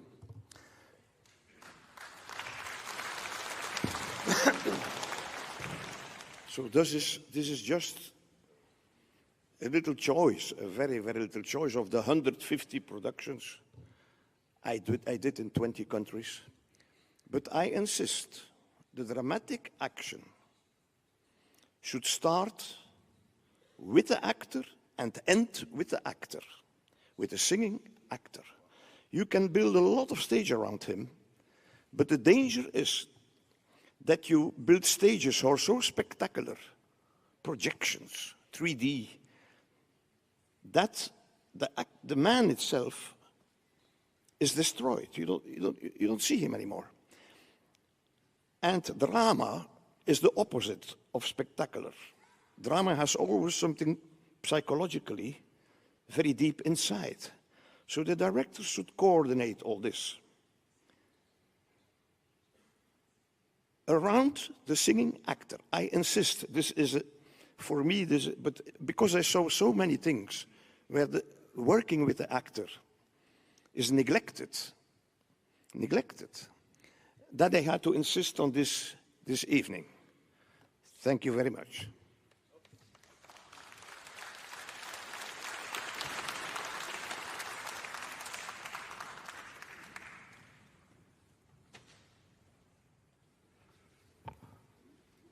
I'd like to thank Mr. Deflo for his very wonderful sharing. So from the text of the poem to the presentation, he talked a lot. And from his understanding of stage, his perfection, and his understanding of the theater, I think he gave us a very wonderful presentation. And his works are very popular among the audiences. We also understand that in different times and for different audiences, we must adopt very different approaches. So under different contexts, such discussions can be difficult, but it's also why drama and theater are so charming and fascinating. Thank Director Deflo again. And our next speaker on the stage is a very famous female director, Mr. Wang Chaoge. She needs no introduction. She's created numerous productions such as In the Name of Peace, See You Again, traditional Chinese musical instruments, Impression Liu Sanjie, Impression Da Hongpao, and See You Again series, and the unique series work including Unique Mount Emei, Unique Love, and Unique Henan, Unique Dream of the Red Chamber. These are very widely recognized and received extensive acclaim. She also has been honored with various accolades, including 2009 Successful Women Award, the title of Honorary Citizen, and Ambassador for Caring for Children's Growth. She's also the most touching figure of the year in 2015. So she has a lot of works that are remarkable. And today she's going to talk about what else can we do. Let's give a big round of applause to her. 我就拿这个话筒站中间了。 I want to just hold the microphone and stand just in front of you because I didn't prepare a PowerPoint. Since I don't have a PowerPoint, I don't really have to stand over there so that you can see me more clearly, including my beautiful body figure. So thank you. The topic, what else can we do? This is something that in the middle of the night, in a period when I suffer from more insights, inspirations, this is a question that bugs me. It makes me feel fearful and even very frustrated and despair. But this is also the question that drives me forward, or the very fundamental reason why I'm still alive. So what else can we do? If we are always the same status, we always do the same thing and maintain status quo, then why am I existing? What's the meaning of my life? Are they turning on the lights? I can feel the lights. Should I stand here? I think it means that through my work and through my team, we can present on the stage something different. And then I keep asking the question and then innovate something new. So the topic, what else can I do? This is like my motto or personal slogan. I believe production process is quite difficult and a long-standing despair and frustration process. And I wish to become something different from myself and any other people. That's very difficult. And failure is the common practice. Failure after failure is the common status. But once in a while, when I have a breakthrough, it gives me the ultimate joy. So what else can we do? This is also a testament to an artist's persistence and inspirations and brain power. So what else can I do? Not lying down in the sofa, of course. So about 20 years ago, just now, Professor Ma Lu talked about the production of Liu Sanjie. Actually, many of the audience raised the question, where is the stage? And they feel confused, so they don't know where to focus on. Is it by the river or on the mountain? So this is something we need to overcome in the Impression series and then See You Again series. When we are performing, many audience asked, where should we sit? Are we gonna stand and watch the whole performance? So this is a courtyard. Where should I look? Where would the actors come from? And now to the Unique series. And the audience asked me what it is. What's the game rule? So for me, what else can I do? By raising this question, I want to raise a question about the space, about the forms of directing, and how audience can experience a play, a theater production. So there are many challenges to be overcome. I might work longer than almost all of you because for each series, I need to construct a new theater, the theater must be perfectly suited to my work. So before it was constructed, I need to define the rules and then the design of the space, design of the stage, and then we put up the theater all together. So will there be just a one room or two rooms or connected spaces? How tall, how long, how spacious, and how should the roadway look like? And will it be empty or will it be decorated? So as a director, I need to finish this part of my work in advance. And this part is very intriguing and interesting. And I think what I'm talking about fits perfectly into our theme, the domain, the space, and extension. I'll give you a specific example. In the unique Henan, there is one Liu Jiachun theater. When the audience came in, they'll be led to a small courtyards in the villages, one household after another. Some of them might be richer than their neighbors. They have a larger space in the house, but some of them are living in a very poor condition with farm production equipment lying around. So people would come here and ask the audience, what are you doing here? Have you eaten? Are you hungry now? So in the past, in 1942, the Henan farmers suffer from hunger. And so they would ask often, are you hungry? If you are not hungry, how can that be possible? So if you do not suffer from hunger from time to time, then it means you're different. So the audience and the actors and local farmers, they're talking to each other and exchange their mindsets.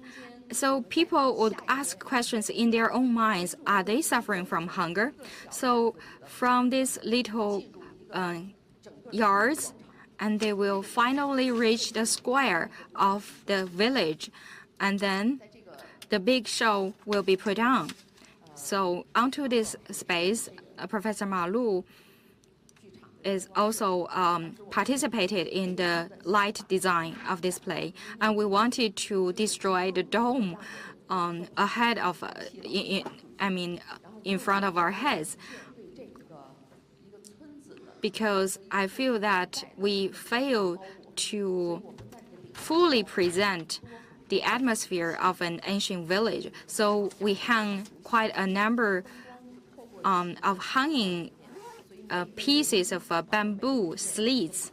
So on top of each house, there will be the lights reflected upon the bamboo sheets.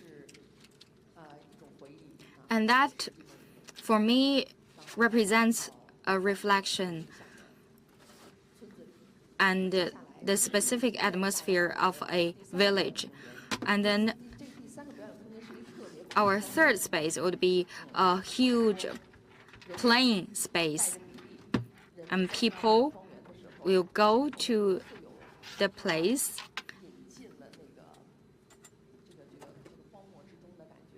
and in terms of the proportion, we dedicated special efforts to design the proportion. And we created snow, and the audience will also feel the snow falling down. And then the fourth space, it will be seats all around, and the audience will sit down and watch the performance. But in the end, maybe the last 10 minutes, we'll see the back of those space be opened, and you'll see the playing space again. And then you will see people dying from hunger. So it's like a long... It will also be like a montage sentence. So for similar to that, you can see through the one space through another, and you can walk from one through another. So in a very small yard, which can only be enough for 20 to 30 people, and gradually that you can go to the wild space or go to more far away, the time and space will be fully extended. So I think that for this kind of the design of the stage, definitely that it should also broaden our stories and our dramas and to have a more scope and extension. So currently that we only it is the scene, the setting of that. We have which is more complicated, that we have about the 2 theaters, and also that for every audience after that they entered, they couldn't see all of that. So, and also if you are the professionals, that you can stay and think about it, and it may only take about the 3 days to like this only the dream of the red mansions. So the duration, actually it has already been more than 900 minutes. There are 20 big or small theaters and also more than 10 the open space. So it's more like a big drama city. For the city, to a certain extent, you can call it a theater group, or a theater cluster. But for me, I think more importantly, it is a destination, which is extremely important for me, because that destination means you go there only for that. It's not like you have some additional activities, so you only go there for the purpose of the drama. Yeah, I think that my assistant gave me a sign that I have 5 minutes. I will speed up a little bit. So when I produced about this drama in the Henan, the investor asked me, Miss Wang, do you know that how many people have never been into the theater in China? They have always been out of there. And also, you know how many of them have never seen the performing arts on the stage. So it's not something that everyone that visit or go frequently. It is not something that you go to see every day. The cost of watching a drama is quite high. It's not only about the ticket. You need to drive a car, you need to arrive, and you need to drive away. Without 4 or 5 hours, you can not finish that, go to the theater to watch the play or drama. This is also a kind of the cost of time. So currently what we are experiencing and also what we are trying is that, I call it like a theory. Like I mentioned, it is a cluster of the groups. So when we started in less than 2 months, so for 1 year in Henan, we have been shut down. That because of the pandemic and also the big rain and storm and flooding in Henan. So now we actually just have the whole year of the operation. But even so, we have sold about the millions of the tickets. And also each of the audience, we have an unexpected audience to arrive. So a lot of them are much younger.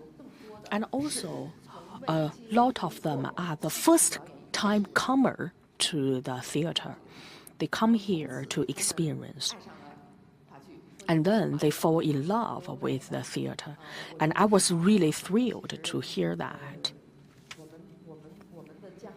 And also, I think in the future, we can further extend that to more space. So then I become braver. So besides the theater or performing art, I also try to put something in the space and turn that into the actor, actress, and plot. For example, like a dream of the red mansions, I have a part of 36 by 36 meters of the yard. In this yard, there are many, many doors. There are more than 100 doors. All the doors, one after another. It is a space. For each of the door, they have their own story. So when you go through the doors, there is no actor or actress, but behind each door, there will be lines. For example, behind this door, the couple is fighting. Behind the other door, someone are cheating on their wife. And also, behind another door, a kid is writing the homework. So you can see when you go through the door, there is no actor or actress, but the play, the performing arts are there. We have also changed it into the many different corridors. One of them has been designed by me. It has been designed as a simple building, and also that for the leftover, and also that on the road, that the small advertisement and all the others. So they also have their own stories. We also have a corridor which leads together into a psycho hospital, a mental hospital. And in each of the rooms of the mental hospital, there are also stories. So in these theories of the dream of the red mansions, I have designed some fantasies, and even without the actor or actress, I think that the boundary through the stage art or through the design of the space, I think that they still can make this more extended. But of course that in the theater, I have always been asking the question, what else can I do? How can I make the audience better? So, for example, in one of the theater, after the audience entered into the door, you need to get on the bed. We have a different bed, big bed, small bed, sofa bed, and folded bed. So when you enter, you are invited to lay on the bed. So maybe next to your friends or next to some strangers. But when you look up through the reflection, you can see yourself, you can see the friends or the strangers sleeping or lying next to you. So you will not know where the actor or actress come out. I want to make it vague. So you are not the actors, or I want to make it into a blurred line. So, for example, whether they have a similar bed in the other place. So this bed theater, during the performance, I'm very proud of that. Because no matter you are a good actor or actress, in what else I have done another exploration. In some of the theater, I have designed that into like a big house. We have a big theater that itself, it is designed according to the Anhui style. We also use the multimedia and the number 33 story from the Qing dynasty. It has been extended further to the northeastern part of China, and also a modern studio of the star. So in the same space, but I try to put the different time period by sequence. So this kind of the pilot projects have been quite common in my journey of the stage design. I spent a lot of efforts. I worked on that for many years. So I shall say that to a certain degree, I think that sometimes they seems to be very rogue, but I also want to encourage myself that whether it's good or bad, but whether you are brave enough to try that.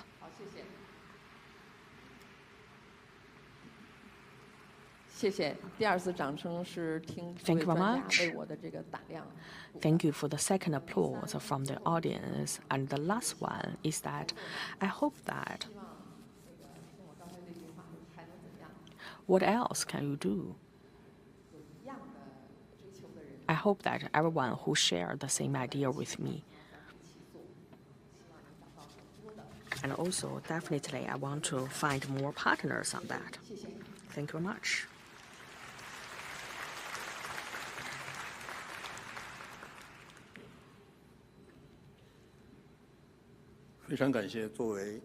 So thank you very much. I want to thank for the General Director and Designer and Ms. Wang Chaoge. Thank you for the efforts you have. So Ms. Wang talked about what else, and also that the point that where she started for the director. I think I can feel that the 4 dimensions in her story. Especially that her way of interpreting about the story, and also the stage design of the dramas, and she has dedication to the art, and she is very persistent and diligent. Thank you very much. So now we would like to invite the president of China National Theatre for Children, National First Level Script Writer Feng Li. Feng is also the director of the China Children Drama Research Institute, the ASSITEJ China chairman, and also the member of the Song Jingling Foundation, the member of the China Playwriters Association, as well as the talents that are listed by the CPC Communication Department, the associate professor of the China Academy of Drama, and also the representative work includes the Chinese soldier in the remote place of the musicals, as well as the novel, the TV, The Summer in Beijing. And also, Mr. Feng has won the Manning Award, and her artwork and the play has been reflecting about the cultural life of the Chinese people since the establishment of People's Republic of China, including that very famous TV series in China called I Love My Family. And there are also about the note of the essays that reflect the life of the young people. So today, Ms. Feng will talk about that everything is possible.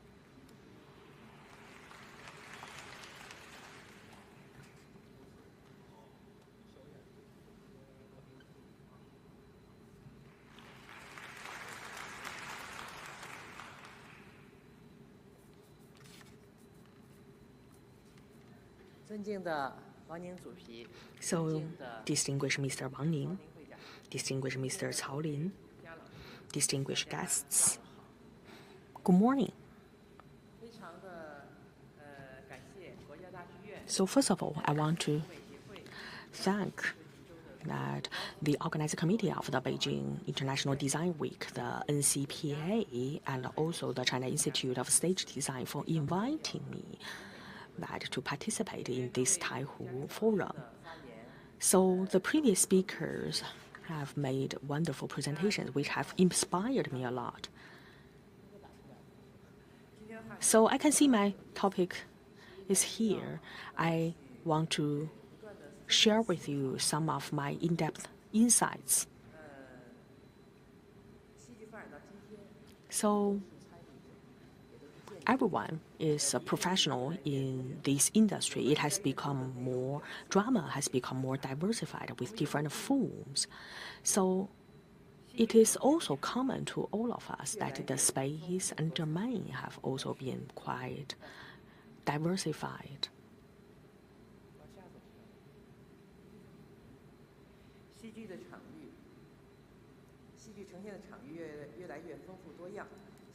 And also that the space of the performing arts have been more free and liberal, and the scope and the definition have also made some breakthroughs. So for the children's performing art or the children's play, I think that we have also been trying all the new things. So today, I want to share with you about the 2 immersive works of the plays for children. The first one is like a few days ago, on the 1st of the September, we have a new project that is we offered a new platform for any of the kind of the art creators all over China. As long as they are interested in the play for children, they can come here. You can submit. We have an incubation platform, and this is the second year we are doing this kind of incubation of the project. We have an immersive outdoor children play. It's called like the Rabbit. So I don't create a lot of PowerPoint. I just want to show you the pictures. So now I'll treat you like children with the photos we presented to our children. This is in the central Wangfujing. It's a very grand place, about 7 meters wide. It's not easy because we have to coordinate a lot of authorities and in such a central place inside the city, the downtown. If you don't know the story of the rabbit god, I can tell you later.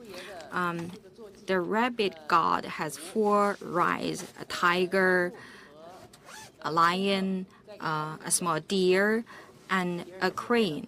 And then we tell the stories about the rabbit god to our children, and our children can go into the 4 tents.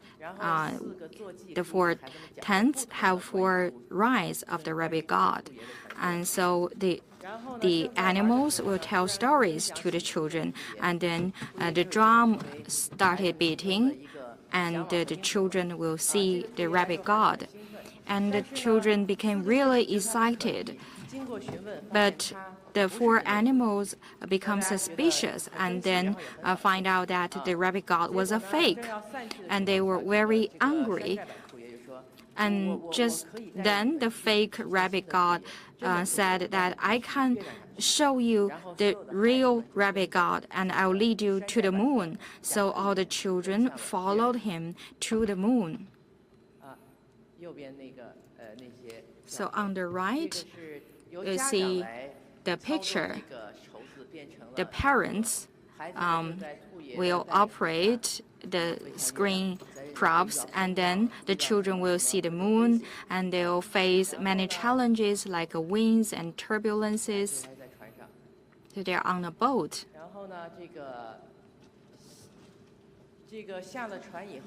So after they get off the boat, so before they get off the boat, they encountered a huge wave and they were swollen by a huge monster that is called the heavenly dog. The heavenly dog directed the children to the dark forest, and they need to get out of the forest.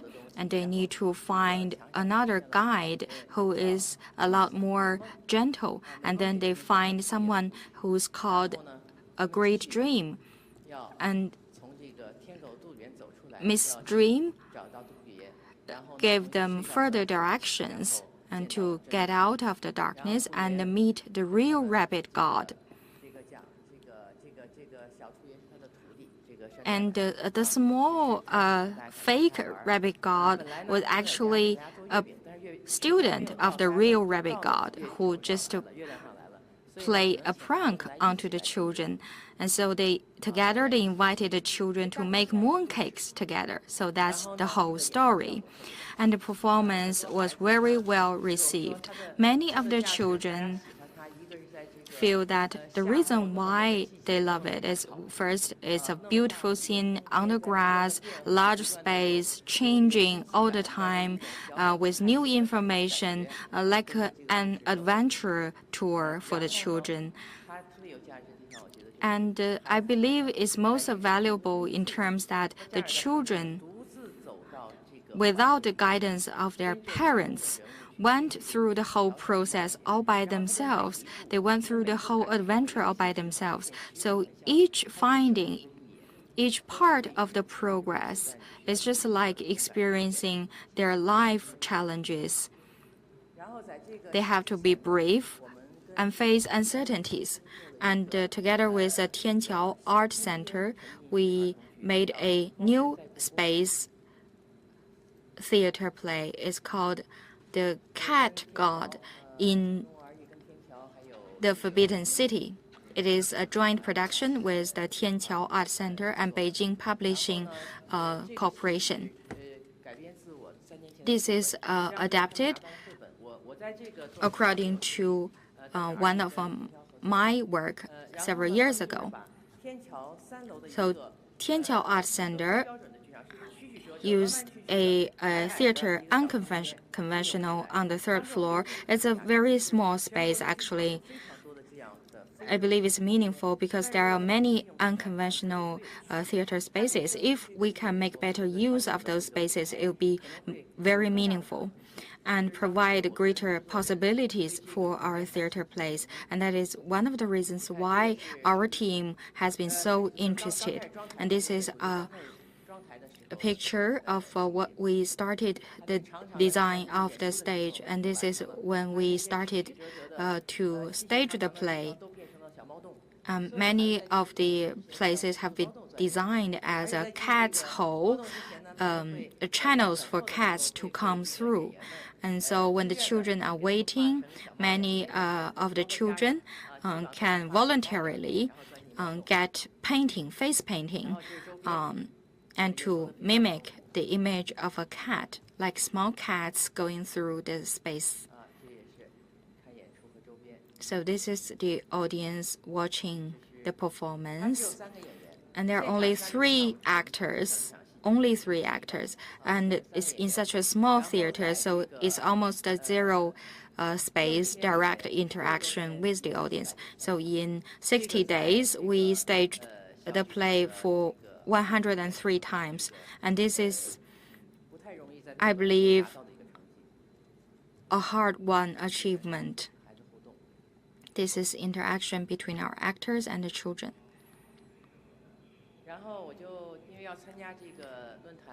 Because when I learned that I'm about to attend today's forum, I look it up to better understand what's the definition of a new space of artistic performance. Then I learned that a variety of new spaces will become or has already become a new trend in the field. And in the future, the space will be even wider. I think the key will be everything is possible. And in terms of extension, it'll be even wider, only go even wider. And another thing I would like to share with you is that many of the speakers have already mentioned, in any context, any meaningful production, first and foremost, it should be touching people's heart.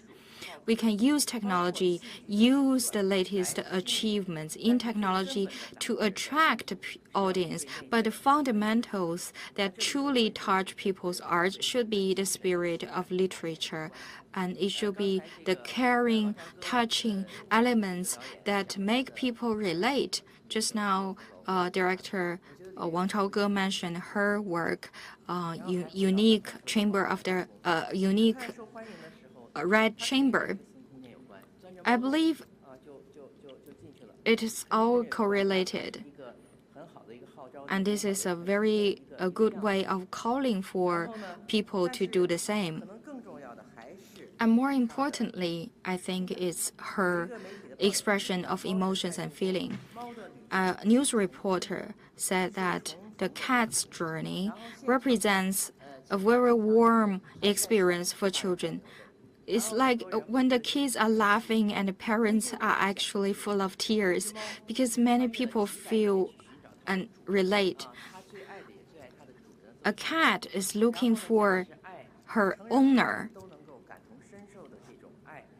The cat loves and pursues to the companionship of the cat's owner. It talks about love and eternity and life. And many people have actual experience living with animals and pets, and many of them miss their pets who might be missing or lost or passed away. So everyone through this process will truly get a senseful meaning of departure between loved ones, and that's one of the meaning why it's so popular. And the Rabbit God has led the children through a journey of marching onto the moon. This is not a real moon, but it's an adventure. And every exploration like this will be an epitome of a real-life experience, and what's truly touching people's heart is the spirit of literature, is the caring for humanity, and is the understanding and the nuance, little details that truly touch people's hearts. So in today's world where our domain and space is getting diversified, our extension must be controlled within the range of what can touch people's heart. Another speaker mentioned the meaning of theater. I think that's the fundamental meaning of theater. A few years ago, I noticed that plays abroad, especially children's play, they don't really have a transcript. It might be a piece of music, a section, a very small inspiration, a small image. But it still is very touching. So I wonder why, without text, without the transcripts, can the play be so touching? So I'm a script writer, but I'm also willing to try a production without any words, and how can it better portray people's feelings and emotions? A young director once talked to our actors, and they experimented such an idea, and gradually they complete the production called several points of creation. They use plastic bags and wasted pipelines. They recreated forests, ocean, and land. Forests, there are many creatures, animals living, such as turtles and many seashells. I believe it's very literature. And two of the shellfishes met each other, and tentative interaction, and then they become friends. And the turtle, following his father, and when he lost his way and departed from his father, he got very frustrated and looking for his father, and then the little turtle met with an insect, a small bug, and they became friends, even though there are no scripts, no lines. But what I've seen on the stage was the souls and emotions of the children, and the children are very happy to see that. And what they saw are the companionship and imagination of their childhood. So this is what I understand the embodiment of the spirit of literature in children's world. Just a few days ago, I went to Japan. I participated in another forum, and a speaker who was involved in the production of infant and small children's play. We do not have such a research field in China yet. It focuses on only 1 to 2 years old. Do you think it's meaningful?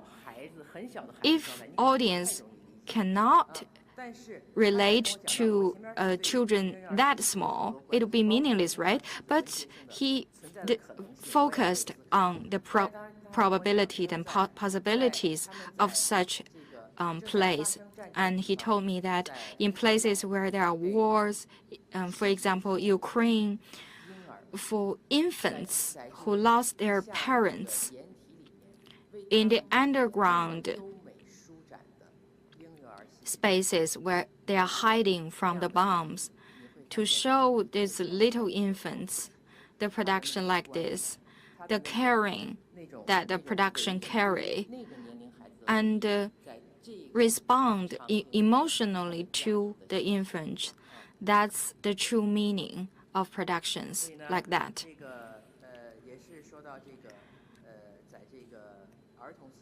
So, in terms of children's play, the domain, the space, there are many more possibilities.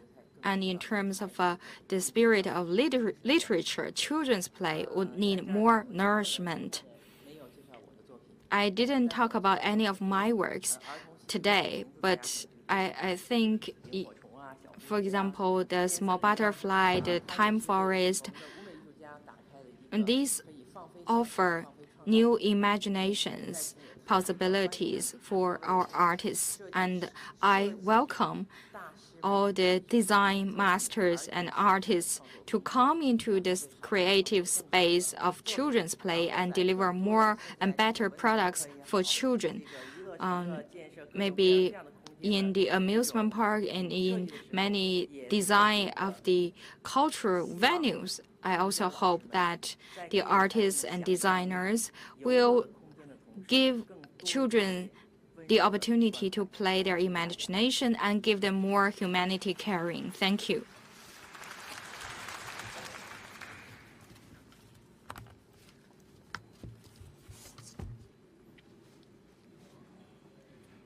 谢谢冯院长为我们分享戏剧创作。 Thank you, Ms. Feng, for her wonderful sharing and analysis. We can feel that experience and joy of theatrical artists. So old space, new space, we all know that the space for art, for theater, is the fundamental theater that we are all pursuing. Thank you again. Our next speaker is from the NCPA, Deputy Director of Stage Technology and Performance, Mr. Xu Hangjun. So he obtained his bachelor's degree from the Department of the Stage Design at Central Academy of Drama and his master's degree in Stage Design and Technology at St. Petersburg Theater Arts Academy. And he involved in Wang Fujing Decisions, The Court of Mount Crystal, and operas such as Toronto. And since the beginning of the NCPA, he has contributed a lot for the Taihu Art Center of the NCPA. And he also contributed to the stage art development of the NCPA. So as a specialist, he participated in quite a number of projects and consulted on quite a number of projects. And he has been designated by the Chinese Ministry of Culture and Tourism as an expert for dedicated projects. And today he'll talk about From Dream to Reality. Let's welcome Mr. Xu Hangjun.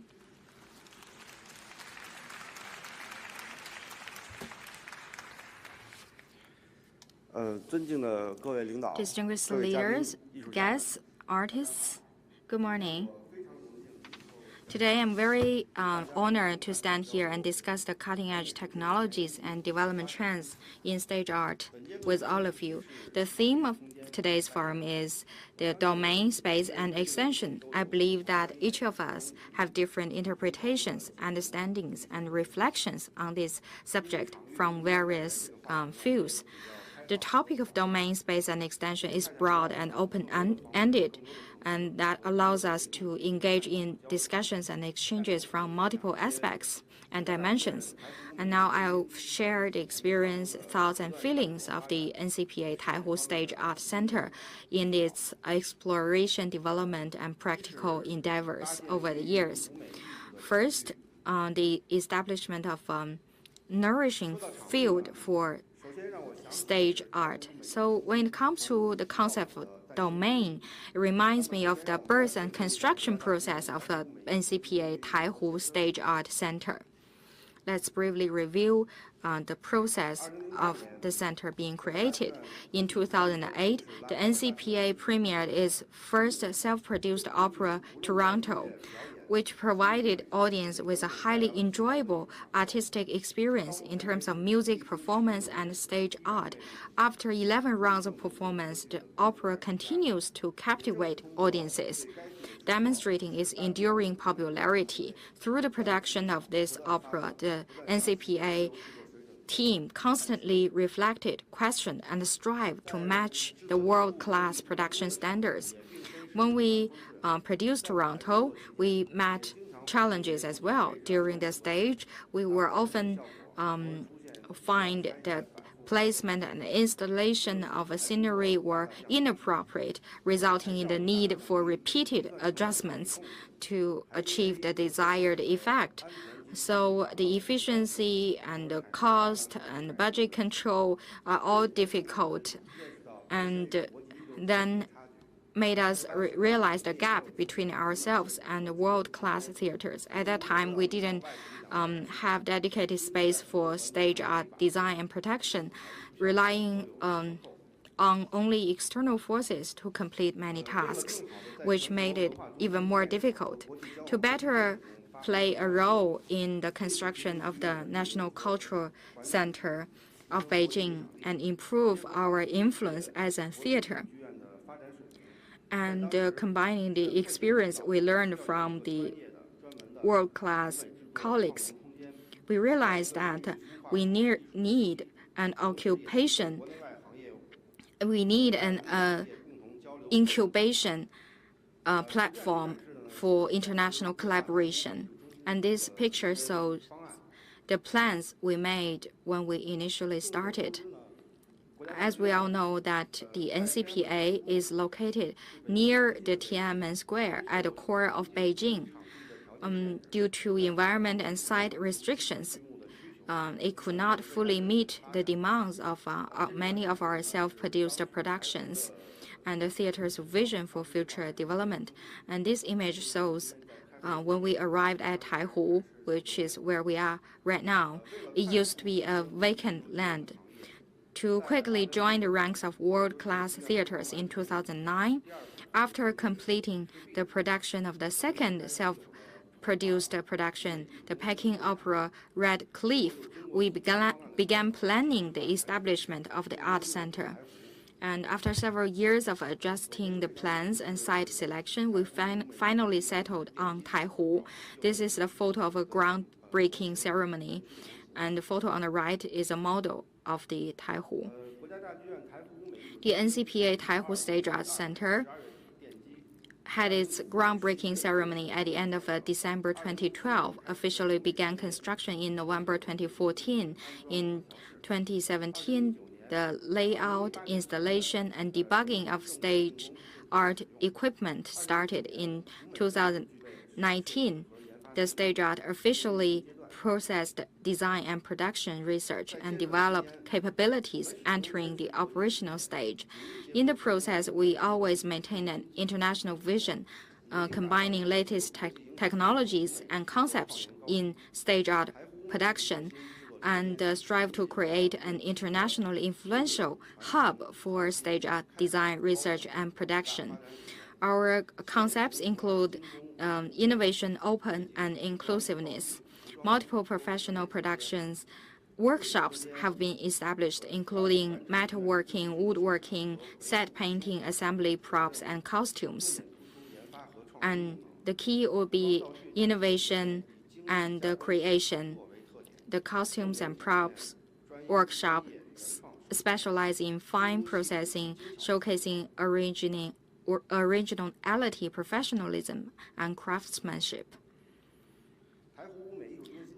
The establishment of Taihu Art Center also marks a new stage in the art production of the NCPA, injecting vitality into the creation of self-produced products.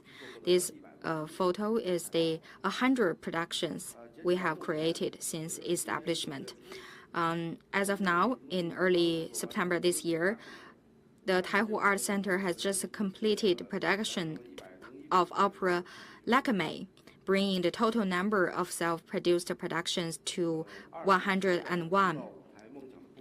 Second, create space for realization of stage dreams. In the past 3 years, the sudden outbreak of COVID-19 pandemic has brought about entire society to a standstill, severely impacting offline performances. Under the leadership of our management team, we quickly adjusted our strategies and held online shows.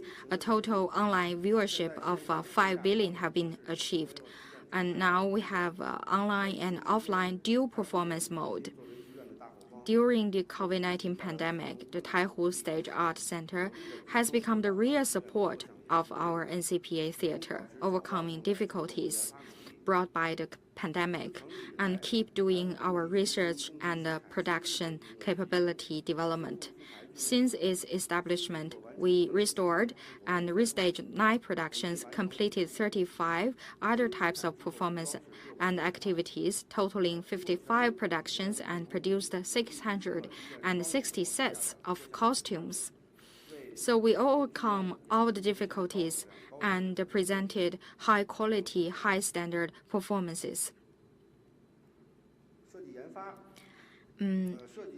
Design, production, and R&D are the key aspects of Taihu Stage Art Center's work. We must meet the performance demand, and we are also exploring the design of intellectual property creations. And we focus on practicality and use 3D software and virtual reality technology to simulate all kinds of situations on the stage. We focus on the details of the assembly drawings and improve the stage efficiency and reduce difficulty of stage work. And the stage art effects, stress structures, load weights, motion simulations are fully debated and verified to ensure reliability and safety of the structures, and so that we can better use the space and time and improve efficiency.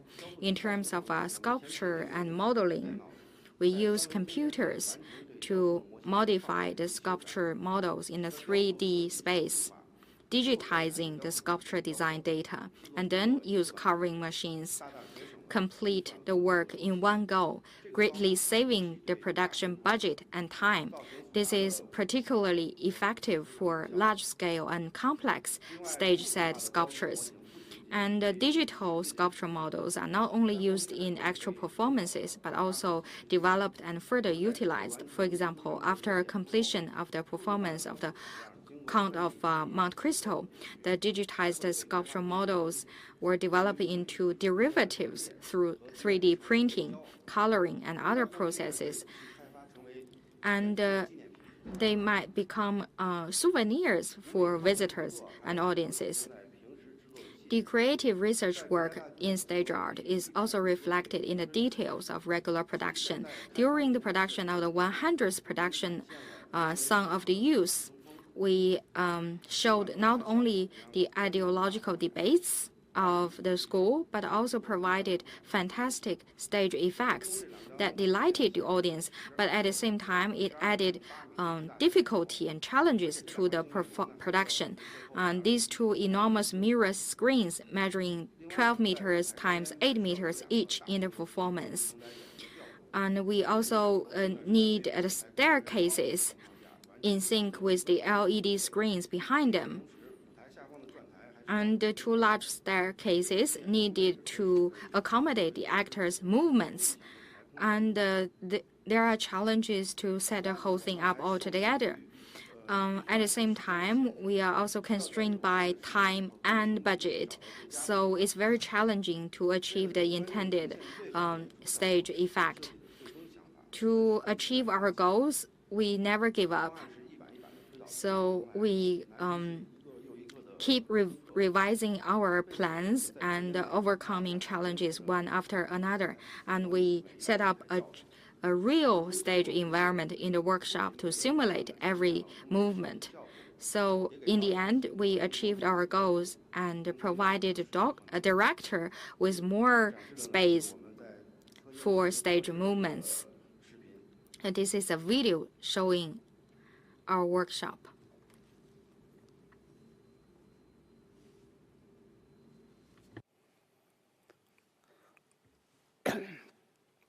我们在平时不仅关注 We not only focus on the artistic level of stage art production, also to ensure efficiency of operation and more performance schedules during the production of the party's daughter, we use the mechanical lift. The combination of the stage art design and lifting platform and scenery created a mountain city in the war-torn area of Jiangxi province. The top layer was made of metal mesh, hiding many ice screens. At the beginning, the lifting platform hidden under the stage on the top of the slope, together with the projection, formed the image of the Dujuan Ridge, bringing a powerful visual impact to the audience. Many of the audience describe it as a naked eye 3D.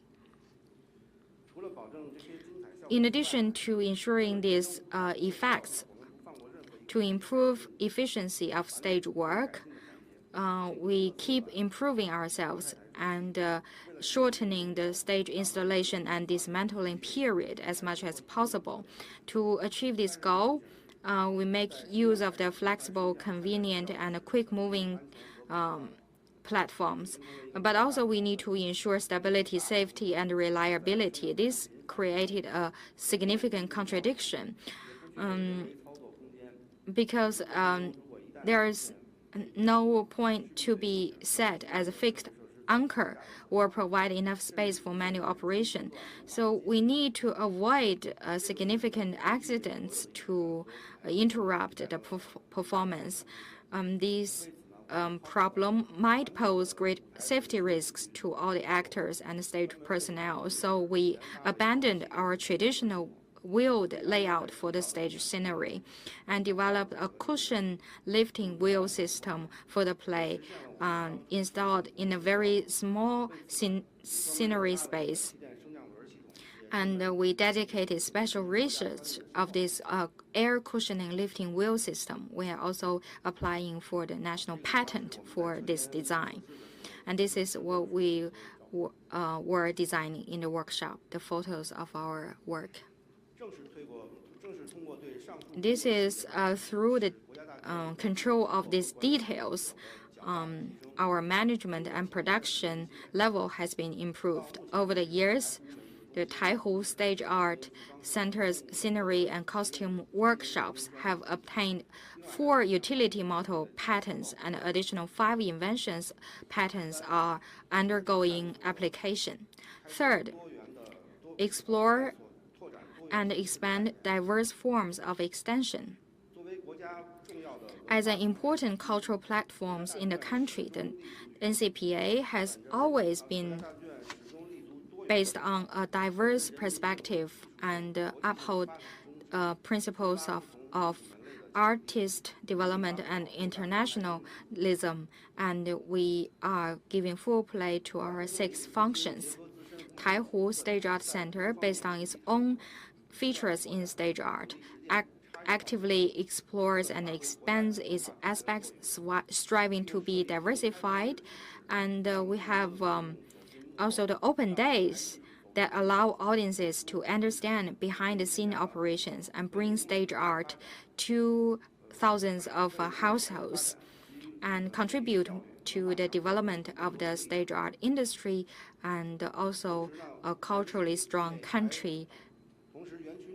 At the same time, many professional design studios and production workshops within the park are also open to professional colleges, institutions, academies, and experts to facilitate exhibition, communication, education, research. We also established the Taihu Stage Art digital platform. It uses information technology to empower stage art.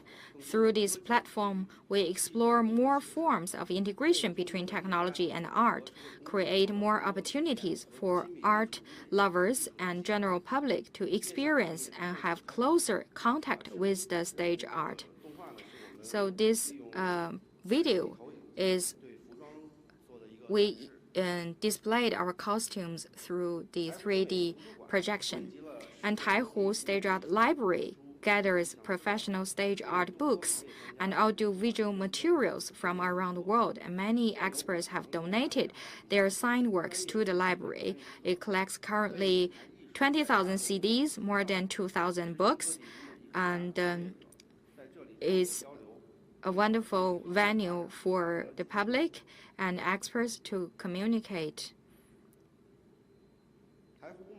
Taihu Stage Art Museum officially opened on the Museum Day on May the 18th of this year, relying on the high-quality resources of the NCPA and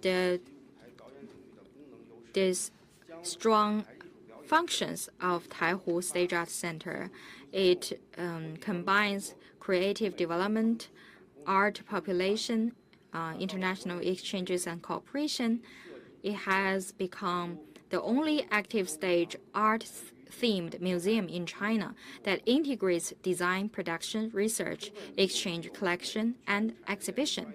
Make full use of the specialized space and facilities of the existing stage art industry chain. We set up exhibition space, creative space exhibition area, production workshop exhibition area, and Taihu Theater exhibition area, and the outdoor large-scale props exhibition area.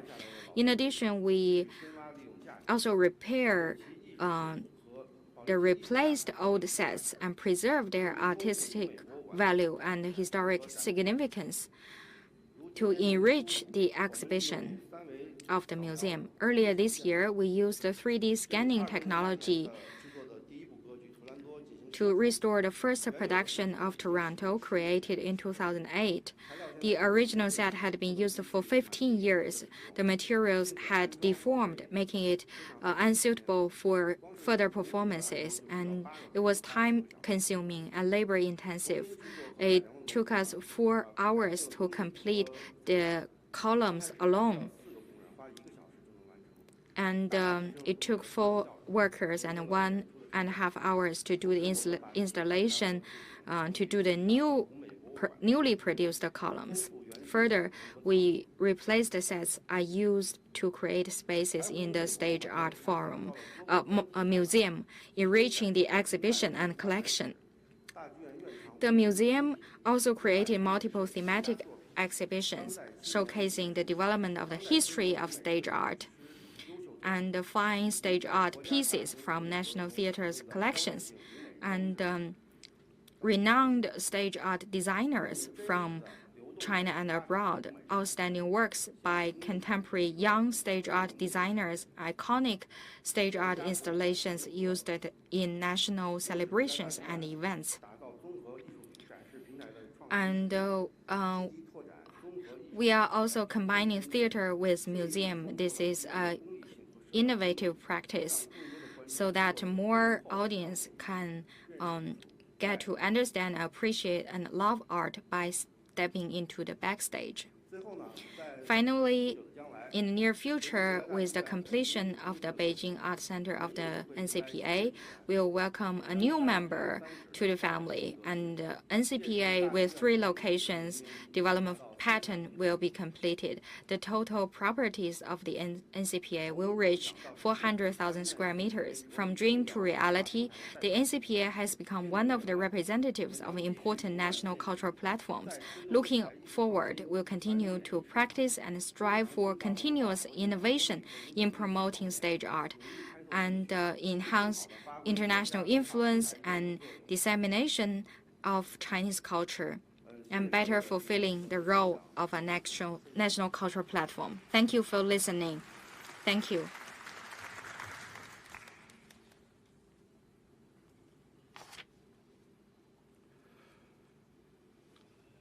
Mr. Xu has given us numerous practical cases, and he talked about the Taihu Stage Art Center, technical problem-solving abilities and safety management from the stage art design and technical production. The rigorous and precise approach ensures a comprehensive and thoughtful process. And all of these can be further expanded and applied to teaching of the new generations of talents. Thank you again for your wonderful presentation. In the process of China's modernization, the artistic creation, technological innovation, theoretical research, and conceptual exploration are all necessary for today's development of theatrical stage art. There are constraints, but also innovations. We pay attention to the models of modern performances. We are also thinking about how the impacts will evolve, and also on the standpoint of inheriting national art, will summarize, refine, and process the stage art in theater and expand artistic value to the world. And that's the imperatives, that's the responsibility of all of us. That concludes this morning's session. Thank you, the NCPA. Thank you, Beijing Design Week Organizing Committee. And thank you, all the participants, scholars, and experts. Also, thank you, all the hardworking backstage team and media friends. And also, thank you, all the colleagues in various sub-venues. The exciting discussions will continue in the afternoon. See you in the afternoon.